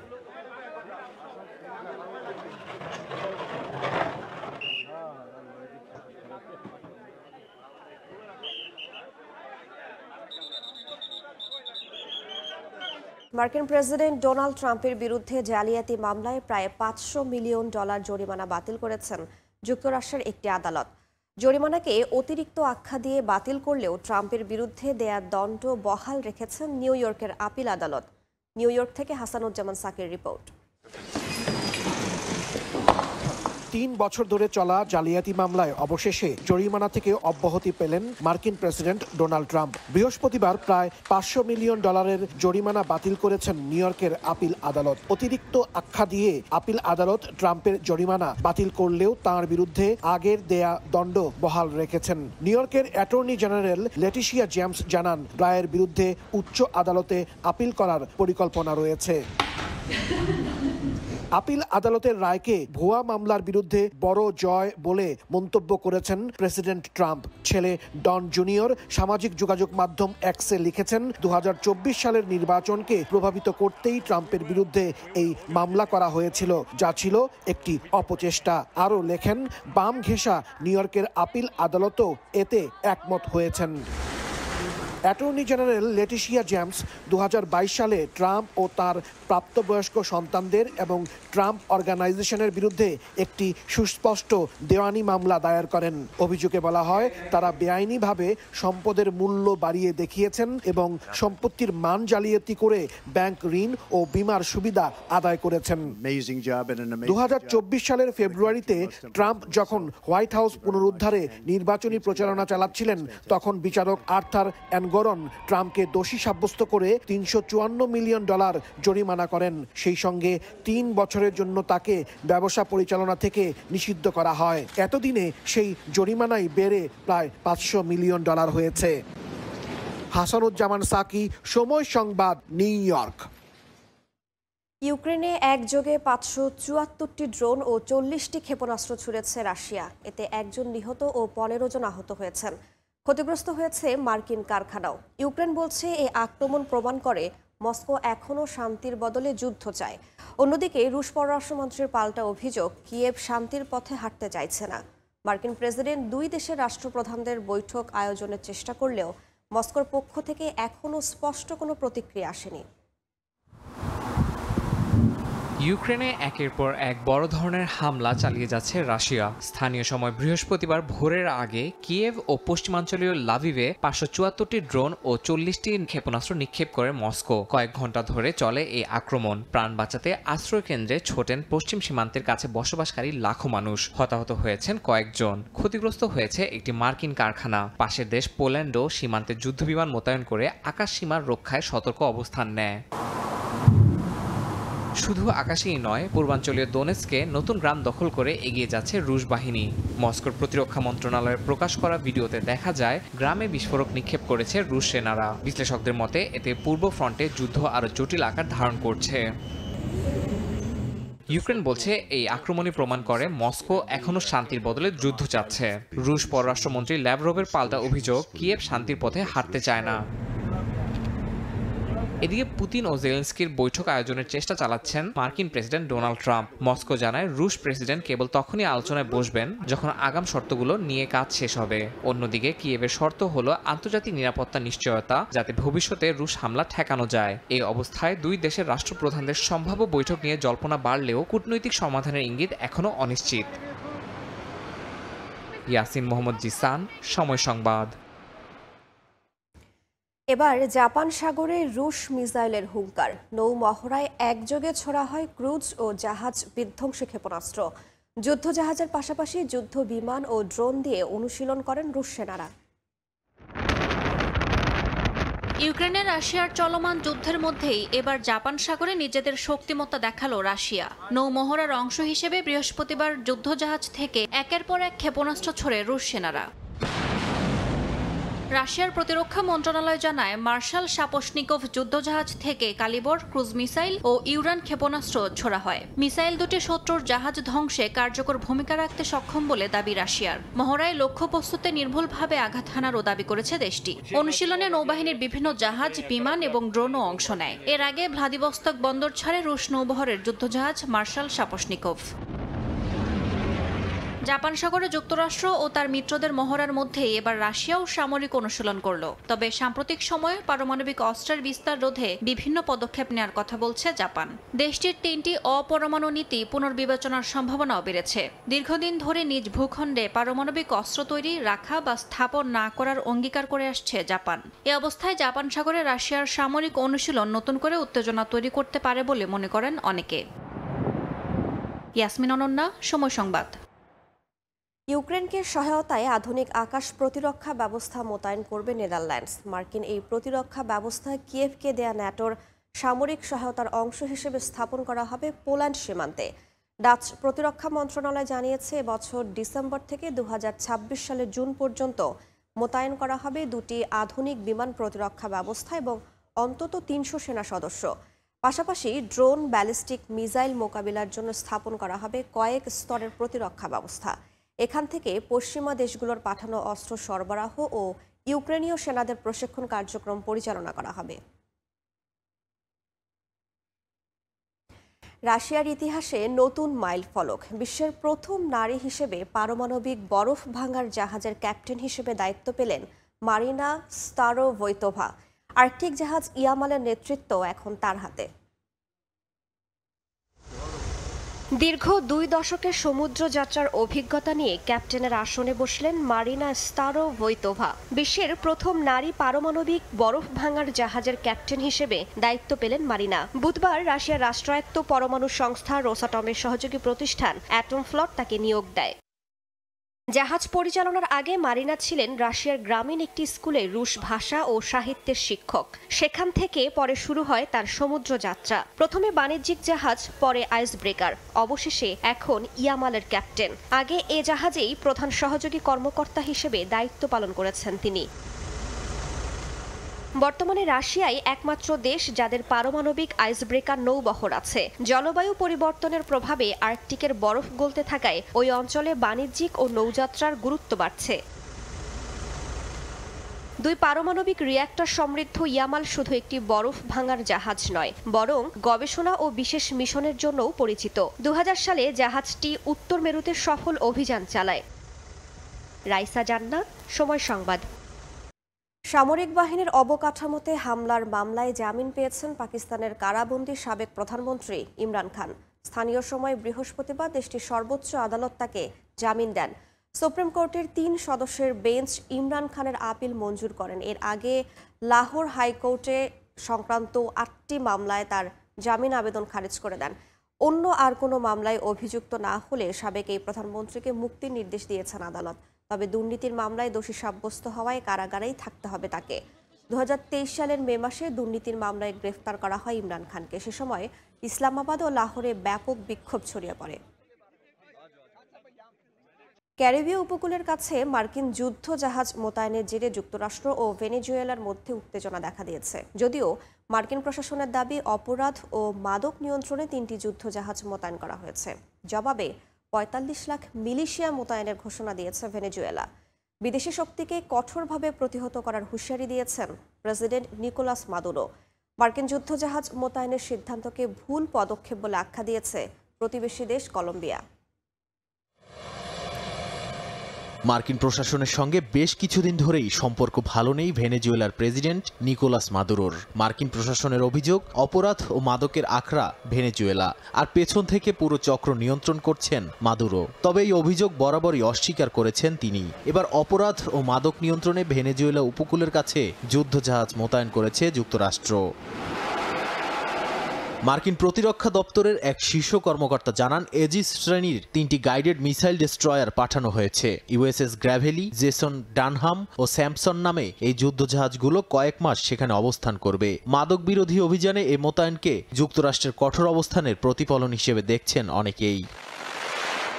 জবাবে 45 লাখ মিলিশিয়া মোতায়েনের ঘোষণা দিয়েছেন ভেনেজুয়েলার প্রেসিডেন্ট নিকোলাস মাদুরো। দেশটির সাবেক প্রেসিডেন্ট হুগো চ্যাভেজের সময় প্রতিষ্ঠা করা এই বাহিনীকে দেশের প্রতিরক্ষা ও সার্বভৌমত্বের ঢাল বলে আখ্যা দেন তিনি। অন্যদিকে মার্কিন যুদ্ধজাহাজ মোতায়েনের সিদ্ধান্তকে ভুল সিদ্ধান্ত বলে আখ্যা দিয়েছে প্রতিবেশী কলম্বিয়ার প্রেসিডেন্ট গুস্তাভো পেত্রো। বলেন, এমন সিদ্ধান্তে যুক্তরাষ্ট্রের সীমান্তে মাদকের সমস্যা নির্মূল হবে না। নাদিম মারজান, সময় সংবাদ। মিয়ানমারে সাধারণ নির্বাচনে প্রথম দফায় দেশটির প্রায় 1/3 উপশহরে ভোট হবে। যেসব এলাকায় সেনাবাহিনীর সঙ্গে বিদ্রোহীদের লড়াই চলছে সেখানে ভোট হওয়ার সম্ভাবনা কম বলে জানিয়েছে জান্তা সরকার। এমন উত্তেজনার মধ্যে কৃত্রিম বুদ্ধিমত্তার সাহায্যে ব্যক্তিগত বার্তালাপ, ভিন্ন মতাবলম্বীদের আঙ্গুলের ছাপ, মুখের ছবি, ভ্রমণ ইতিহাস আর আর্থিক লেনদেনের ওপর নজর রাখছে সরকার। এতে নাগরিকদের পূর্ণাঙ্গ ডেটাবেস চলে যাচ্ছে জান্তার হাতে। মিয়ানমারে যতই নির্বাচনের দিন ঘনিয়ে আসছে ততই দেশটির বেহাত হয়ে যাওয়া ভূখণ্ডের নিয়ন্ত্রণ নিতে মরিয়া জান্তা সরকার। দেশটির মান্দালা অঞ্চলের মিংইয়ান জেলায় গত 1 মাসের সেনা অভিযানে প্রাণ হারিয়েছেন বেশ কয়েকজন বেসামরিক নাগরিক। প্রত্যক্ষদর্শীরা জানান, গ্রামে ঢুকে স্থানীয়দের পালাতে নিষেধ করে জান্তা বাহিনী। কেউ দৌড়ে পালালে সঙ্গে সঙ্গে গুলি করা হয়, আর ধরা পড়লে করা হয় হত্যা। এরই মধ্যে কৃত্রিম বুদ্ধিমত্তার সাহায্যে ব্যক্তিগত বার্তালাপ, এমনকি ভিন্ন মতাবলম্বীদের উপর নজর রাখছে জান্তা সরকার। এ বিষয়ে হিউম্যান রাইটস মিয়ানমারের 80 পাতার প্রতিবেদনে বলা হয়েছে, সন্ত্রাস দমন স্লোগানের আড়ালে গড়ে তোলা হচ্ছে সর্বাত্মক নজরদারি নেটওয়ার্ক। আঙুলের ছাপ, মুখের ছবি, ভ্রমণ ইতিহাস আর আর্থিক লেনদেন সব মিলিয়ে তৈরি হচ্ছে নাগরিকদের পূর্ণাঙ্গ ডাটাবেস। বড় শহরের সিসিটিভি ক্যামেরার সঙ্গে যুক্ত হয়ে এই সিস্টেম মুহূর্তেই শনাক্ত করতে পারছে ভিন্ন মতাবলম্বীদের। এখানেই শেষ নয়, আন্তর্জাতিক নিষেধাজ্ঞা সত্ত্বেও চীন, ভারত, ইসরায়েল ও পশ্চিমা দেশগুলো থেকে প্রযুক্তি সহযোগিতা পাচ্ছে মিয়ানমারের জান্তা। নজরদারি সফটওয়্যার, ফরেনসিক টুল, ড্রোন সবই যাচ্ছে জান্তার হাতে। আগামী 28 ডিসেম্বর মিয়ানমারের সাধারণ নির্বাচনে প্রথম দফায় দেশটির প্রায় 1/3 উপশহরে ভোট হবে। স্থানীয় সময় বৃহস্পতিবার জান্তা সরকারের পক্ষ থেকে গণমাধ্যমে পাঠানো এক সংবাদ বিজ্ঞপ্তিতে বলা হয়, বিস্তৃত ও কম জনবসতিপূর্ণ রাজধানী নেইপিদোর সব উপশহর এবং বাণিজ্যিক রাজধানী ও বৃহত্তম শহর ইয়াঙ্গুনের প্রায় 1/4 উপশহরে নির্বাচন আয়োজিত হবে। এসব শহরে প্রায় 70 লাখ মানুষ বসবাস করেন। তবে যেসব এলাকায় সেনাবাহিনীর সঙ্গে বিদ্রোহীদের লড়াই চলছে সেসব এলাকায় ভোট আয়োজনের সম্ভাবনা ক্ষীণ বলে বিজ্ঞপ্তিতে ইঙ্গিত দেওয়া হয়েছে। মৌসুমী সাথী, সময় সংবাদ। অর্থ বিনিয়োগ করে খেলা হয় এমন অনলাইন গেমগুলো নিষিদ্ধের প্রস্তাব পাশ করেছে ভারত সরকার। বুধবার ভারতের লোকসভায় এ সংক্রান্ত একটি প্রস্তাব পাশ হয়েছে। সরকার বলছে, শিশু, কিশোর ও তরুণরা এই ধরনের গেমে অংশ নিয়ে বড় ধরনের আর্থিক ও মানসিক ক্ষতির মুখোমুখি হচ্ছিল। তাই এমন অনলাইন গেমিং পরিচালনা করলে 1 কোটি টাকা পর্যন্ত জরিমানা এবং 3 বছর পর্যন্ত জেলের প্রস্তাব রয়েছে সদ্য পাশ হওয়া এই বিলে। বিশ্বজুড়েই অনলাইন গেমের জনপ্রিয়তা দিন দিন বাড়ছে। বিশেষ করে মোবাইল ফোনে গেমের নেশায় মেতে ওঠে শিশু, কিশোর ও যুবক শ্রেণী। গেম বিনোদনের অন্যতম মাধ্যম হলেও এর রয়েছে ভয়ঙ্কর নেতিবাচক প্রভাব। এই ধরনের গেমের কারণে দেশের তরুণ প্রজন্ম মানসিক ও আর্থিকভাবে ক্ষতিগ্রস্ত হয়। এ কারণে অনলাইনে অর্থ খরচ করে খেলতে হয় এমন গেমগুলো নিষিদ্ধের পরিকল্পনা করেছে ভারত সরকার। বুধবার লোকসভায় অনলাইন গেমিং প্রচার ও নিয়ন্ত্রণ বিল ২০২৫ প্রস্তাব করা হয়েছে। কেন্দ্রীয় সরকারের দাবি, অল্প বয়সীরা এই গেমে আসক্ত হওয়ায় তাদের পড়াশোনা, স্বাস্থ্য ও মানসিক ভারসাম্য সবকিছুই প্রভাবিত হচ্ছে। আবার কিছু অনলাইন গেম টাকা বিনিয়োগ করে খেলতে হয়। এর ফলে অর্থনৈতিক ক্ষতি ও মানসিক চাপের শিকার হচ্ছেন সাধারণ গেমাররা। ১৩ পৃষ্ঠার বিলটি এখনও জনসাধারণের সামনে আনা হয়নি। বিলটি তৈরি করেছে ভারতের তথ্য ও প্রযুক্তি মন্ত্রণালয়। এ প্রসঙ্গে কর্মকর্তারা তাৎক্ষণিকভাবে কোনো প্রশ্নের জবাব দেয়নি এবং মন্তব্য করতেও অস্বীকৃতি জানিয়েছে। বিলে বলা হয়েছে, যে কেউ এই ধরনের অনলাইন গেম খেলতে প্রলুব্ধ করলে তার ৩ বছর পর্যন্ত জেল এবং জরিমানা হতে পারে। এদিকে ভারতের বিভিন্ন গেমিং প্রতিষ্ঠানে বিনিয়োগকারীরা বলছেন, সরকারের এই পদক্ষেপের কারণে কোটি কোটি ডলারের বিদেশি বিনিয়োগ হারাতে পারে দেশটি। ভারতের বিভিন্ন গেমিং প্রতিষ্ঠানে বিনিয়োগ করে থাকে লুমিকাই। বিনিয়োগ প্রতিষ্ঠানটি জানিয়েছে, ২০২৯ সালের মধ্যে ভারতীয় অনলাইন গেমিং বাজার ৩.৬ বিলিয়ন ডলারে পৌঁছাবে। পিচবুকের তথ্য অনুসারে ড্রিম 11-এর মূল্য $8 বিলিয়ন এবং মোবাইল প্রিমিয়ার লিগের মূল্য $2.5 বিলিয়ন। এই ধরনের গেমের অনুমোদন ও প্রচারে অংশ নেয় ভারতের জনপ্রিয় ক্রিকেটাররা। এ কারণে অ্যাপগুলোর প্রতি শিশু কিশোরদের আকর্ষণ এবং বিনিয়োগকারীদের আগ্রহ ক্রমেই বাড়ছে। বিশেষজ্ঞরা মনে করছেন, বিলটি কার্যকর হলে ক্ষতিকর গেমের ছোবল থেকে শিশু কিশোররা নিরাপদে থাকবে আর স্বস্তি মিলবে অভিভাবকদের। শেখ সাদি মারজান, সময় সংবাদ। নেদারল্যান্ডসের আমস্টারডামে শুরু হয়েছে 5 দিন ব্যাপী ঐতিহাসিক সামুদ্রিক উৎসব। এবারের উৎসবে অংশ নিতে বিশ্বের নানা দেশ থেকে যোগ দিয়েছে ছোট বড় শত শত জাহাজ, যা দেখতে ভিড় করছেন হাজার হাজার দর্শনার্থী। এবারের উৎসবটি চলবে 24 আগস্ট পর্যন্ত। জলরাশির বুক চিরে ধীরে এগিয়ে যাচ্ছে নানা রঙের পালতোলা জাহাজ। জাহাজগুলোর পাশেই ছড়িয়ে ছিটিয়ে আছে শত শত নৌকা। নেদারল্যান্ডসের আমস্টারডামের পূর্ব বন্দরে বিভিন্ন দেশের পতাকাবাহী জাহাজে সুউচ্চ পাল ও মাস্তুল যেন সহজেই নজর কাড়ে দর্শনার্থীদের। ডাচ রাজধানীর সামুদ্রিক ইতিহাসের অংশ হিসেবে 5 দিনব্যাপী এক উৎসবে অংশ নিতে বিশ্বের বিভিন্ন দেশ থেকে এসব জাহাজ জড়ো হয়েছে। এবছর এ উৎসবে অংশ নিচ্ছে প্রায় 50টি বিশাল পালতোলা ও 700টি ঐতিহাসিক জাহাজ। উৎসব উদ্বোধনের পর প্রতিটি জাহাজকে কামানের শব্দ ও জাতীয় সঙ্গীত দিয়ে স্বাগত জানানো হয়। প্রতি 5 বছর পর পর এ অনুষ্ঠান হওয়ার কথা থাকলেও করোনার কারণে 2020 সালের আয়োজন বাতিল করে কর্তৃপক্ষ। ফলে এবার দীর্ঘ 10 বছর পর হওয়া আমস্টারডামের ঐতিহাসিক এ উৎসবে জনসমাগম আরও বাড়বে বলে প্রত্যাশা আয়োজকদের। 10 বছর পর অনুষ্ঠিত হওয়ায় আমরা অনেক নতুন দর্শক পাবো আশা করছি। পাশাপাশি একটি নতুন প্রজন্ম এটা সম্পর্কে জানবে, যাদের এই উৎসব সম্পর্কে কোনো ধারণাই নেই। প্রতিদিনই এই উৎসব দেখতে ভিড় জমাচ্ছেন হাজার হাজার মানুষ। ঐতিহাসিক বিভিন্ন জাহাজ ঘুরে দেখার সুযোগ থাকায় খুশি দর্শনার্থীরা। আমি এই শহরে 10 বছর ধরে বসবাস করছি, কিন্তু এর আগে এমন প্যারেড কখনো দেখিনি। 1975 সালে আমস্টারডামের 700 বছর পূর্তি উপলক্ষে প্রথম এই উৎসবের আয়োজন করা হয়েছিল। এবছর শহরের 750তম জন্মদিনে আবারও হচ্ছে এই মহোৎসব। 5 দিনব্যাপী এই ঐতিহ্যবাহী সামুদ্রিক উৎসবটি শেষ হবে আগামী 24 আগস্ট। নাসরিন রুমি, সময় সংবাদ। টাইগারদের ক্যাম্পে বৃষ্টির হানা। সিলেটে দ্বিতীয় দিনের অনুশীলনে মাঠে নামা হয়নি লিটনদের। ইনডোরেই সারতে হয়েছে প্রস্তুতি। পাওয়ার হিটিং কোচ জুলিয়ান উডের তত্ত্বাবধানে শট ভেরিয়েশন নিয়ে কাজ করেছেন ব্যাটাররা। এদিন বৃষ্টির কারণে ফ্লাড লাইটে অনুশীলন করতে পারেননি ক্রিকেটাররা। সিলেট থেকে বিস্তারিত জানাচ্ছেন অপু বণিক।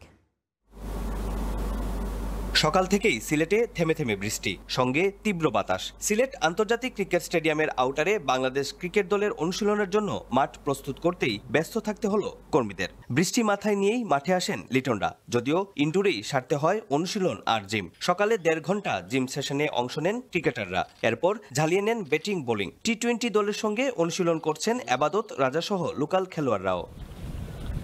জুলিয়ান উডের সঙ্গে একটু বেশি সময় কাটাচ্ছেন ব্যাটাররা। শিষ্যদের ব্যাট সুইং নিয়ে কাজ করছেন নতুন power hitting coach Liton, Jaker, Tanzid Tamim, শান্তরাও চেষ্টা করছেন শটের রেঞ্জ বাড়াতে। দলে গ্রুপিং সহ বেশ কিছু অভিযোগ উঠেছিল কোচ সালাউদ্দিনের বিরুদ্ধে। তবে শ্রীলঙ্কা ও পাকিস্তানের বিপক্ষে টি-20 সিরিজ জয়ের পর প্রেক্ষাপট বদলে গেছে। সিনিয়র সহকারী কোচের উপর আস্থা রাখছে বোর্ড। ড্রেসিং রুমেও নিয়ন্ত্রণ রয়েছে তার। শিষ্যদের প্রস্তুতির খুঁটিনাটি খেয়াল রাখেন সালাউদ্দিন। এশিয়া কাপের দল ঘোষণার আগে অনেক হিসেব নিকেশ মেলাতে হচ্ছে টিম ম্যানেজমেন্টকে। ক্রিকেটাররাও উজাড় করে দিচ্ছেন। মহাদেশীয় শ্রেষ্ঠত্বের আসরের দলে জায়গা করে নিতে চেষ্টার কমতি নেই। ঢাকায় ফিটনেস ট্রেনিং এর পর সিলেটের স্কিল ক্যাম্পেও সেটা স্পষ্ট, যদিও বৃষ্টির বাধায় মাঠের অনুশীলন বিঘ্নিত।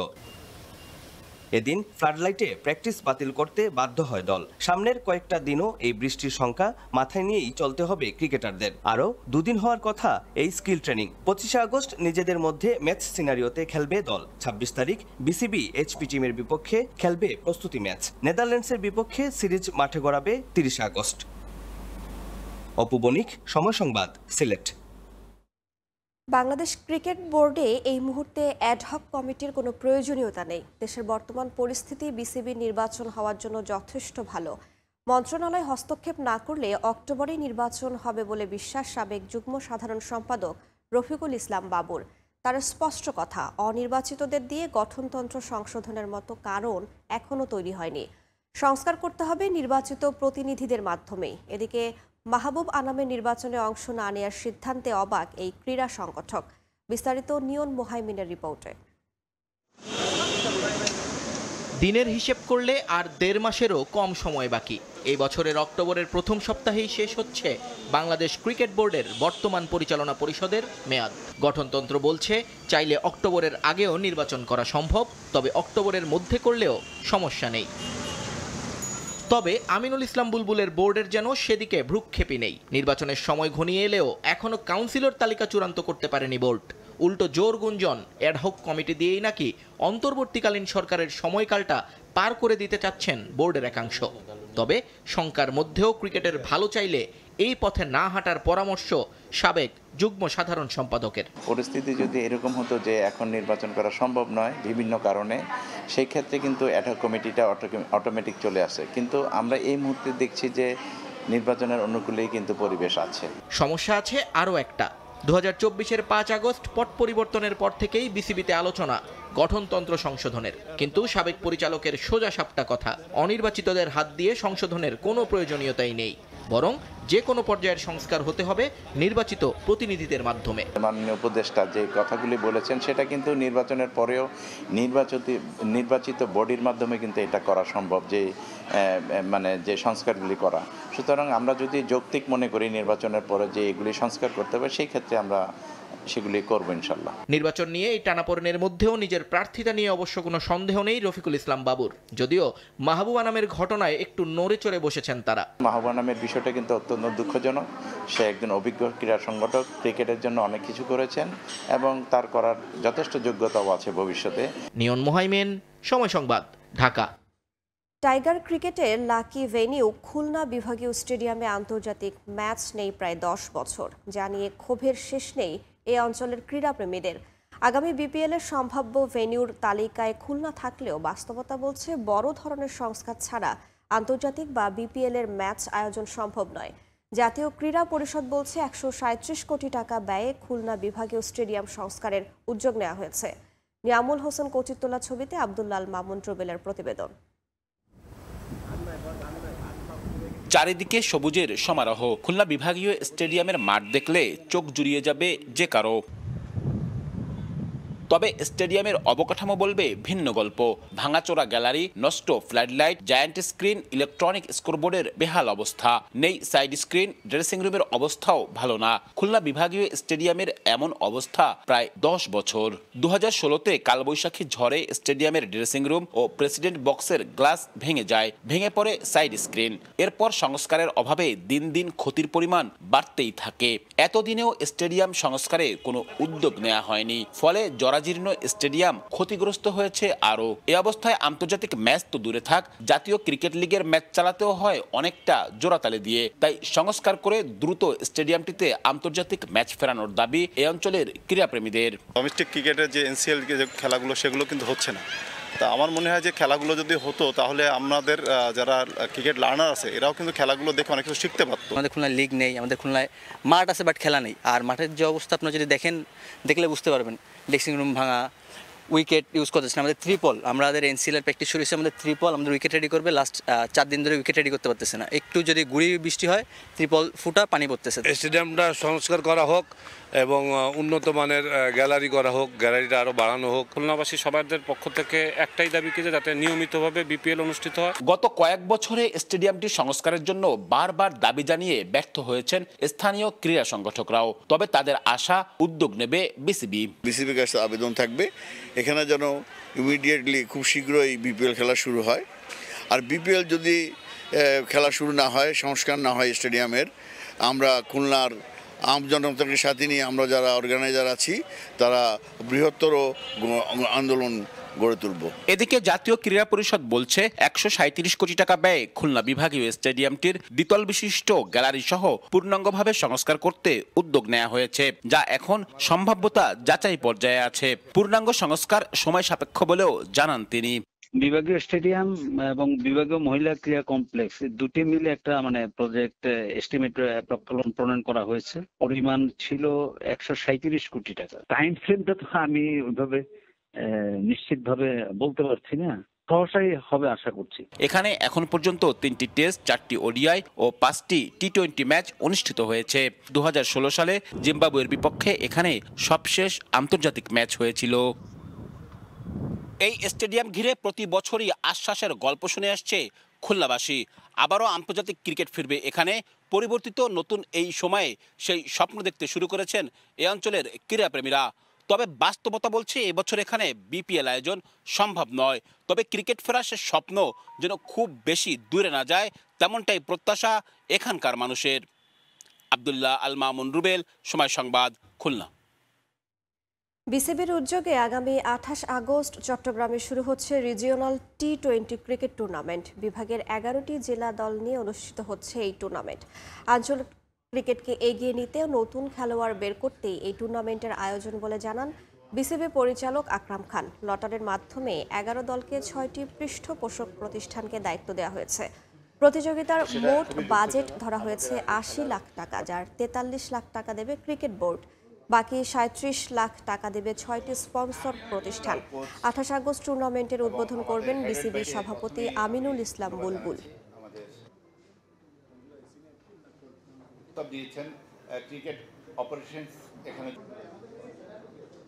এটা প্রথম বাংলাদেশে রিজিওনাল ক্রিকেট একটা হচ্ছে, তো আমি আপনাদের থেকে সহযোগিতা চাচ্ছি যেন আমরা এটা ভালোভাবে করতে পারি।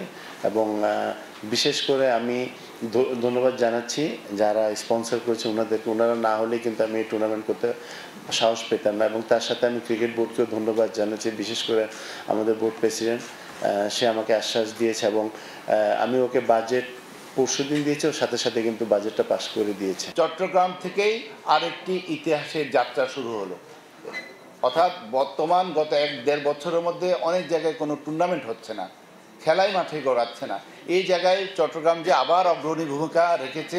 আমরা চাই এখান থেকে 5-7 জন মিনিমাম ন্যাশনাল টিমে আমাদের পার্টিসিপেন্ট থাকতো। সেই যাত্রায় আমরা আশা করি ফিরে যেতে পারবো, খুব বেশি দেরি হবে না। সাফ অনূর্ধ্ব 17 নারী চ্যাম্পিয়নশিপের খবর। নিজেদের দ্বিতীয় ম্যাচে আজ শক্তিশালী ভারতের চ্যালেঞ্জের সামনে বাংলাদেশ। প্রথম ম্যাচে ভুটানকে হারালেও বেশ কিছু সুযোগ নষ্ট করেছে লাল সবুজ। দ্বিতীয় ম্যাচে সে ভুলের পুনরাবৃত্তি যেন না হয় সেদিকে গুরুত্ব দিচ্ছে টিম ম্যানেজমেন্ট। শিরোপা জয়ের পথে ভারত বড় বাধা হওয়ায় সতর্ক ফুটবলাররা, জানিয়েছেন সহকারী কোচ আবুল হোসেন। ভারতকে হারিয়ে শিরোপার পথে এগিয়ে যাওয়ার লক্ষ্য অর্পিতাদের। চাংলি মিথাং স্টেডিয়ামে ম্যাচ শুরু বেলা 3টায়।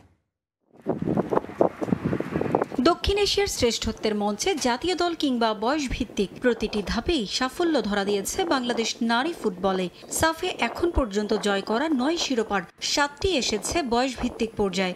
দুবার সিনিয়র সাফে শিরোপা আছে সাবিনাদের দখলে। তবে অনূর্ধ্ব 17 সাফে শিরোপা জিততে না পারার আক্ষেপ সবসময় পোড়ায় বাংলার জয়িতাদের। 2023 সালে একবার হওয়া অনূর্ধ্ব 17 সাফে আমন্ত্রিত দল রাশিয়ার কাছে হেরে হৃদয় ভেঙেছিল লাল সবুজের। এবার অধুরা সে স্বপ্ন বাস্তবায়ন ভুটান থেকেই করতে চায় লাল সবুজ। স্বপ্নযাত্রার শুরুটা হয়েছে স্বাগতিকদের 3-1 গোলে হারিয়ে। দ্বিতীয় ম্যাচে অর্পিতা বিশ্বাসদের দলের সামনে শক্তিশালী ভারত। তাদের কাছে প্রথম ম্যাচে রীতিমতো বিধ্বস্ত হয়েছে নেপাল। ভারতের 7-0 গোলের জয়ের ম্যাচে বাসনেত, আনুষ্কা, লংজ্যাম, নংমাথেমদের পারফরমেন্সের কাছে রীতিমতো অসহায় ছিল হিমালয়ের দেশটি। তাই প্রতিপক্ষ যখন ভারত, তখন আরও সতর্ক থাকতে চায় বাংলাদেশ।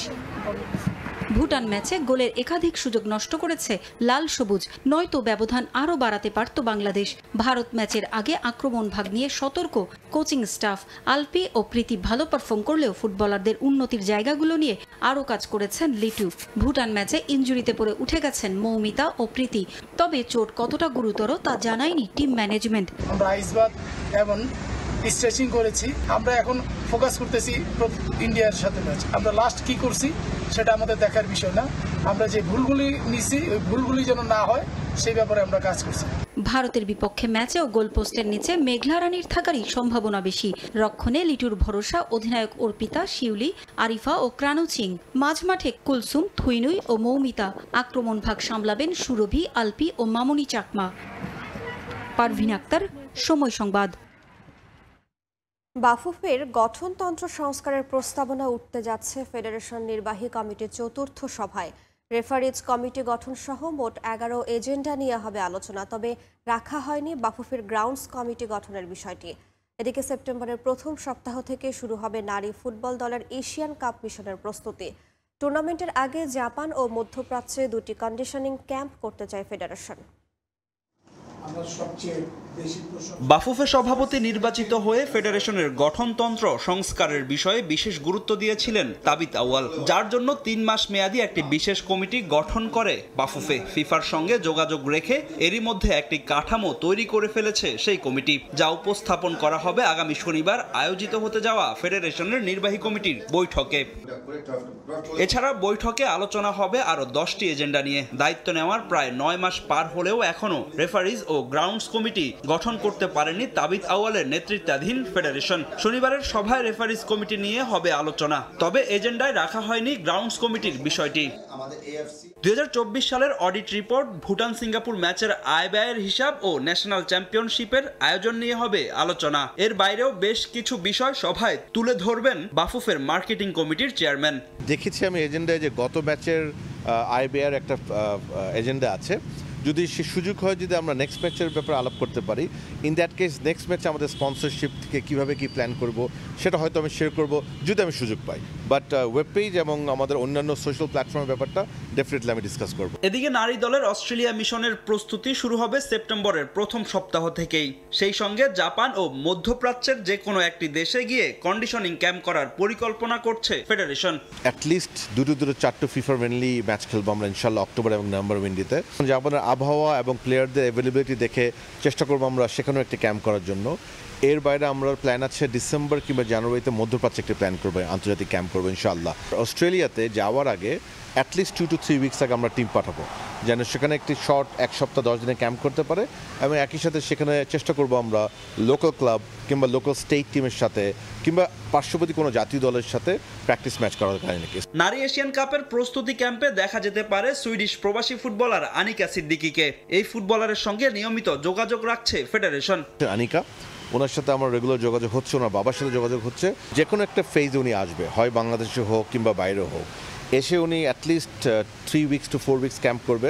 তারপর ইনশাল্লাহ যদি হেড কোচ ওনাকে অ্যাকসেপ্ট করে, উনিও যদি কমফোর্টেবল ফিল করে, তখন ডেফিনেটলি ওনাকে আমরা আমাদের দলে দেখতে পাবো ইনশাল্লাহ। নারী দলের প্রস্তুতির জন্য প্রয়োজন বিশাল অঙ্কের বাজেট। এরই মধ্যে বেশ কয়েকটি পৃষ্ঠপোষক প্রতিষ্ঠানের সঙ্গে যোগাযোগ করছে বাফুফে। ক্যাম্পের জন্য প্রয়োজনীয় অর্থের ব্যবস্থা দ্রুতই হয়ে যাবে বলে প্রত্যাশা বাফুফের মার্কেটিং কমিটির চেয়ারম্যানের। ফাহিম ইসলাম, সময় সংবাদ, ঢাকা। দুঃখিত। অস্ট্রেলিয়ায় আগামী বছর মার্চে এশিয়ান কাপের জন্য নারী দলের প্রস্তুতিতে কোনো কমতি রাখতে চায় না বাফুফে। নারী দলের ক্যালেন্ডারও এরই মধ্যে প্রস্তুত করে ফেলেছে ফেডারেশন। দ্রুত তা জানানো হবে বলে জানিয়েছেন বাফুফের সভাপতি তাবিথ আউয়াল। বেগম খালেদা জিয়ার 81তম জন্মদিন উপলক্ষে রাজশাহী বিশ্ববিদ্যালয় স্টেডিয়ামে ছাত্রদল আয়োজিত ডেমোক্রেসি ফর অল উইমেন আন্তঃহল ফুটবল প্রতিযোগিতার উদ্বোধন করেন বাফুফের সভাপতি তাবিথ আউয়াল। এ সময় শিক্ষাক্ষেত্রে নারীদের উন্নয়নের কথা তুলে ধরেন তারা। অনুষ্ঠানে আরও উপস্থিত ছিলেন জাতীয়তাবাদী ছাত্রদলের কেন্দ্রীয় সাংগঠনিক সম্পাদক মোহাম্মদ আমানুল্লাহ আমান। অনুষ্ঠানে এসে দেশের নারী ফুটবলের উন্নয়নের বাফুফের পরিকল্পনা তুলে ধরেন সভাপতি।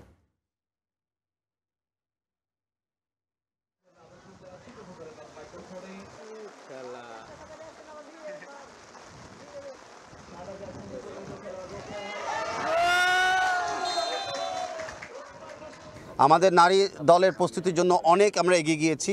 এর পাশাপাশি আপনারা জানেন ইতিমুহূর্তে আমাদের অনূর্ধ্ব 20 দলও কিন্তু কোয়ালিফাই করেছে। আর আমরা ওয়েট করতেছি আগামীতে অনূর্ধ্ব 17 দল কোয়ালিফাই করে কিনা দেখার জন্য। তো আমাদের মিশন অস্ট্রেলিয়া যেটা আমরা ঘোষণা দিয়েছি সেটার জন্য আমাদের ক্যালেন্ডারটা তৈরি হয়ে গিয়েছে। আমরা কিছু লজিস্টিক ফাইন্যান্স করার পরে ঘোষণা দিয়ে দিব ডিটেলসগুলোকে। আমরা বিশ্বাস করি রাজশাহী ইউনিভার্সিটি থেকে আগামীতে আরও ভালো খ্যাতিমান খেলোয়াড় তৈরি হবে, বিশেষ করে নারীরা। আমরা বিশ্বাস করি ইন্সপিরেশনের সাথে রাজশাহী জেলার থেকেও অনেক ভালো ভালো আগামীতে আমরা তারকা এবং খেলোয়াড়দেরকে আমরা পাবো। সেই পাশাপাশি ফুটবল ফেডারেশনের যেরকম দায়িত্ব আছে কিছু কাঠামো তৈরি করে দেওয়া, কিছু ট্রেনিংয়ে সহযোগিতা করা, তার সাথে সাথে বাংলাদেশ জাতীয়বাদী দলের অলরেডি 31 দফা অঙ্গীকার আছে যে আমরা শিক্ষার সাথে ক্রীড়াটাকে চর্চা করব, প্রতিটি মানুষের জীবনে ক্রীড়াকে ব্যবহার করব একটা ভালো স্বাস্থ্য, ভালো সমাজ এবং ভালো ব্যক্তিকে গড়ে তোলার জন্য। একদিনের বিশ্রাম শেষে বাহরাইনে অনুশীলন করেছে বাংলাদেশ অনূর্ধ্ব 23 ফুটবল দল। প্রথম ম্যাচের ভুল শোধরানোতেই এদিন বেশি মনোযোগী ছিলেন ফুটবলার ও কোচিং স্টাফরা। প্রথম ম্যাচে হারলেও দ্বিতীয় ম্যাচে জয়ের প্রত্যাশা সাইফুল বাড়ি টিটুর দলের। আজ বাহরাইনের বিপক্ষে দ্বিতীয় প্রীতি ম্যাচে লড়বে বাংলাদেশ অনূর্ধ্ব 23 ফুটবল দল। বাহরাইনে প্রচণ্ড গরম উপেক্ষা করে চলছে বাংলাদেশ অনূর্ধ্ব 23 দলের প্রস্তুতি ক্যাম্প। এশিয়ান কাপ বাছাই পর্ব শুরুর আগে নিজেদের সর্বোচ্চ প্রস্তুত করছে সাইফুল বাড়ি টিটুর দল। প্রথম ম্যাচে বাহরাইনের বিপক্ষে হারলেও পরের ম্যাচে ঘুরে দাঁড়াতে চায় বাংলাদেশ। তাই একদিনের বিশ্রাম শেষে আবারও মাঠে নিজেদের ঝালিয়ে নিয়েছেন তপু নোভারা। বাংলাদেশ থেকে র্যাঙ্কিংয়ে যোজন এগিয়ে বাহরাইন, তাই ম্যাচের ফলাফলের চেয়ে নিজেদের পারফরমেন্সে মনোযোগী রিমন তানিনরা। তাই গেল ম্যাচের ভুল নিয়ে ফুটবলারদের সঙ্গে কাজ করেছেন কোচিং স্টাফরা। বাহরাইনের বিপক্ষে শেষ ম্যাচে ক্লিনশিট রাখতে রক্ষণভাগে বাড়তি গুরুত্ব দিয়েছে বাংলাদেশ, যা কাজে লাগাতে চায় এশিয়ান কাপের বাছাই পর্বের ম্যাচে। ছেলেদেরকে বোঝানোর চেষ্টা করেছে আসলে আমাদের দুর্বলতাগুলো, এবং ওগুলো নিয়ে কাজ হয়েছে, এবং আলহামদুলিল্লাহ ছেলেরা ভালো কাজ করেছে এবং কোচও খুশি আমাদের আজকে ট্রেনিং সেশনের পর। ইনশাআল্লাহ সামনের ম্যাচগুলোতে আমরা আরো ভালো করব। 12 দিনের ক্যাম্পের শুরুতে বৈরী আবহাওয়ার সঙ্গে লড়াই করলেও এখন অনেকটাই মানিয়ে নিয়েছে সাইফুল বাড়ির শিষ্যরা। পঞ্চম অনুশীলন সেশন শেষে আত্মবিশ্বাসও বেড়েছে বাংলাদেশের। বাহরাইনের বিপক্ষে শেষ ম্যাচটা জয় দিয়ে রাঙিয়ে দেশে ফিরতে চায় নোভা আসিফরা। ভুলগুলো ছিল, আমরা ওই ভুলগুলো নিয়ে আজকে আমরা কাজ করেছি, এবং গতকালকে আমাদের রিকভারি সেশন ছিল। তো আমাদের নেক্সট ম্যাচে আমরা যেরকম গেম প্ল্যানিং নিয়ে খেলবো। অনেক গরমের মধ্যেও আমরা কষ্ট করে যাচ্ছি, তো এটা মনে করতেছে আমাদের জন্য একটা ভালো দিক, কারণ এখানে এএফসিতে আমাদের যেই মানের টিমের সাথে খেলা, তো এই মানের টিমের সাথে আমরা এখানে খেলতে পারতেছি, তো এটা আমাদের জন্য একটা গ্রেট অপরচুনিটি। এশিয়ান কাপের বাছাইয়ে কঠিন প্রতিপক্ষ পেয়েছে বাংলাদেশ অনূর্ধ্ব 23 দল। মূল পর্ব নিশ্চিত করতে লড়াই করতে হবে স্বাগতিক ভিয়েতনাম, সিঙ্গাপুর ও ইয়েমেনের বিপক্ষে। রিফাতুল ইসলাম মিরন, সময় সংবাদ। আগামী অক্টোবরে অস্ট্রেলিয়ার বিপক্ষে সিরিজের পরে ভারতের ওয়ানডে দলের অধিনায়কত্ব থেকে সরিয়ে দেওয়া হবে রোহিত শর্মাকে। হিটম্যানের পরিবর্তে শ্রেয়াস আইয়ারকে দেওয়া হবে 50 ওভার ক্রিকেটের আর্ম ব্যান্ড। বিসিসিআই এর সূত্রে এমন খবর প্রকাশ করেছে ভারতের গণমাধ্যমগুলো। মূলত শ্রেয়াস ওয়ানডে দলে লম্বা সময় সার্ভিস দিতে পারবেন বলে এমন সিদ্ধান্ত নিতে যাচ্ছে বিসিসিআই। প্রথমে টি20 পরে টেস্ট। গেল বছর টি20 বিশ্বকাপ জিতে শর্টার ফরম্যাট থেকে অবসরের সিদ্ধান্ত নেন রোহিত শর্মা। এরপর চলতি বছর ইংল্যান্ড সিরিজের আগে সাদা পোশাক তুলে রাখার সিদ্ধান্ত নেন হিটম্যান। কিন্তু 50 ওভারের ক্রিকেটে এখনও অবসরের চিন্তা ভাবনা করেননি রোহিত। তবে নিজে ছাড়তে না চাইলেও বিসিসিআই যে তাকে আর ওয়ানডে নেতৃত্বে রাখতে চাইছে না তা একরকম ওপেন সিক্রেট। ইতোমধ্যেই ভারতের টেস্ট ও টি20 দল খুঁজে পেয়েছে নতুন অধিনায়ক। ওয়ানডে নেতৃত্ব নিয়েও এবার নতুন করে ভাবছে নির্বাচকরা, কেননা ক্যারিয়ারের পরন্ত বেলায় আছেন রোহিত শর্মা। 2027 বিশ্বকাপ খেলার ইচ্ছা থাকলেও ততদিন বোর্ড তাকে আর অধিনায়কের দায়িত্বে থাকতে দেবে না। শুধু তাই নয়, বোর্ডের পরিকল্পনা অস্ট্রেলিয়ার বিপক্ষে সিরিজের পরই নতুন দলনেতা খুঁজে নেয়ার।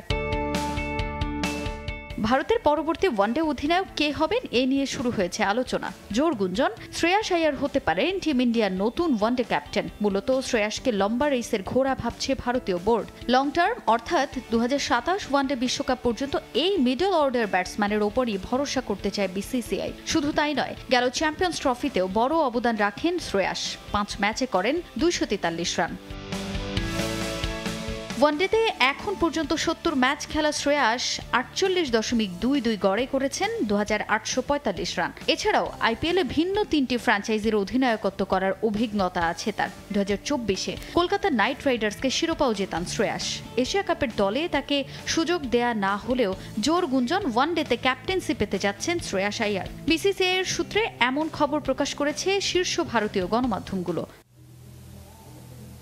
গুঞ্জন আছে এশিয়া কাপের পরে ভারতের ওয়ানডে দল নিয়ে চূড়ান্ত একটা সিদ্ধান্ত নেবে বিসিসিআই। রোহিত ও কোহলিকে ওয়ানডে ভবিষ্যৎ নিয়ে ভাবার জন্য পূর্ণ স্বাধীনতা দিতে চায় বোর্ড। এরপর তাদের সঙ্গে আলোচনার পরেই সিদ্ধান্ত চূড়ান্ত করতে চান নির্বাচকরা। কোহলির ফিটনেস এখনো ভালো হলেও শুধু ওয়ানডে খেলায় আগামীতে ক্যাপ্টেন হিসেবে রোহিত শর্মা কতটুকু ফিট থাকতে পারবেন তা নিয়ে ধোঁয়াশা তৈরি হয়েছে।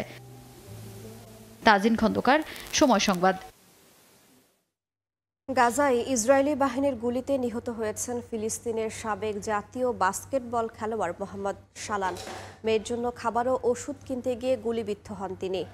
তার 6 বছরের কন্যা সন্তান মরিয়ম দীর্ঘদিন ধরে কিডনি বিকল ও রক্ত সংক্রমণে ভুগছিল। মেয়ের জন্য খান ইউনিস এলাকায় খাদ্য সংগ্রহ করতে যান শালান। লাইনে দাঁড়ানোর সময় গুলি করে হত্যা করা হয় তাকে। শালানের মৃত্যুর বিষয়টি নিশ্চিত করেছে ফিলিস্তিনি বাস্কেটবল ফেডারেশন। সাবেক এই খেলোয়াড়ের মৃত্যুতে শোক জানিয়েছে সংস্থাটি।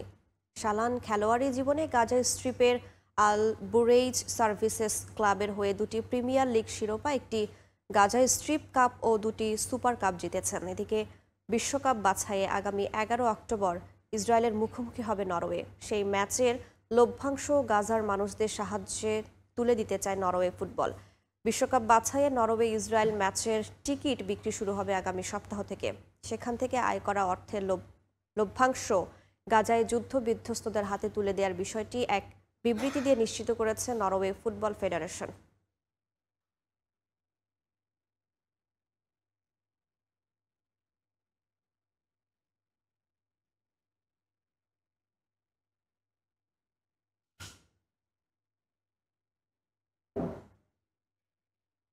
এ পর্যায়ে শীর্ষ সংবাদগুলো জানিয়ে দিচ্ছে আরও একবার। কিছু ব্যক্তি ও গোষ্ঠীর বিরুদ্ধে বিএনপির বিজয় ঠেকাতে স্বৈরাচারী আচরণের অভিযোগ। উগ্রবাদ রুখতে ঐক্যের ডাক। লেভেল প্লেইং ফিল্ড নিশ্চিত না হওয়ার দাবি জামায়াতের। ডাকসু নির্বাচন ঘিরে ক্যাম্পাসে উত্তাপ, প্রার্থীদের খসড়া তালিকা প্রকাশ। বৈধ 462 জন। শিক্ষার্থীদের মনোযোগ আকর্ষণে নানা প্রতিশ্রুতি প্যানেলগুলোর। জ্বরের সঙ্গে তীব্র শরীর ব্যথা, দ্রুত কমছে প্লাটিলেট। 8 মাসে হাসপাতালে 27,000-এর বেশি ডেঙ্গু রোগী। এডিস মশা নিয়ন্ত্রণে জনসচেতনতা তৈরির তাগিদ। জনবল সংকটে ধুঁকছে জেলা উপজেলা সরকারি হাসপাতাল। আধুনিক যন্ত্র থাকলেও মাদারীপুরে হচ্ছে না সব পরীক্ষা। ঢাকা বা ফরিদপুর মেডিকেলে নেয়ার পথে মারা যাচ্ছেন অনেকে। এবং ভাঙছে পাটুরিয়া নদী বন্দর, লঞ্চ ঘাট ও 4 নম্বর ফেরিঘাট বিলীন। বাড়িঘর হারিয়ে নিঃস্ব অনেকে। মধুমতির পানিতে ডুবল আলফাডাঙ্গার আশ্রয়ণ প্রকল্প, 250 পরিবার পানিবন্দী।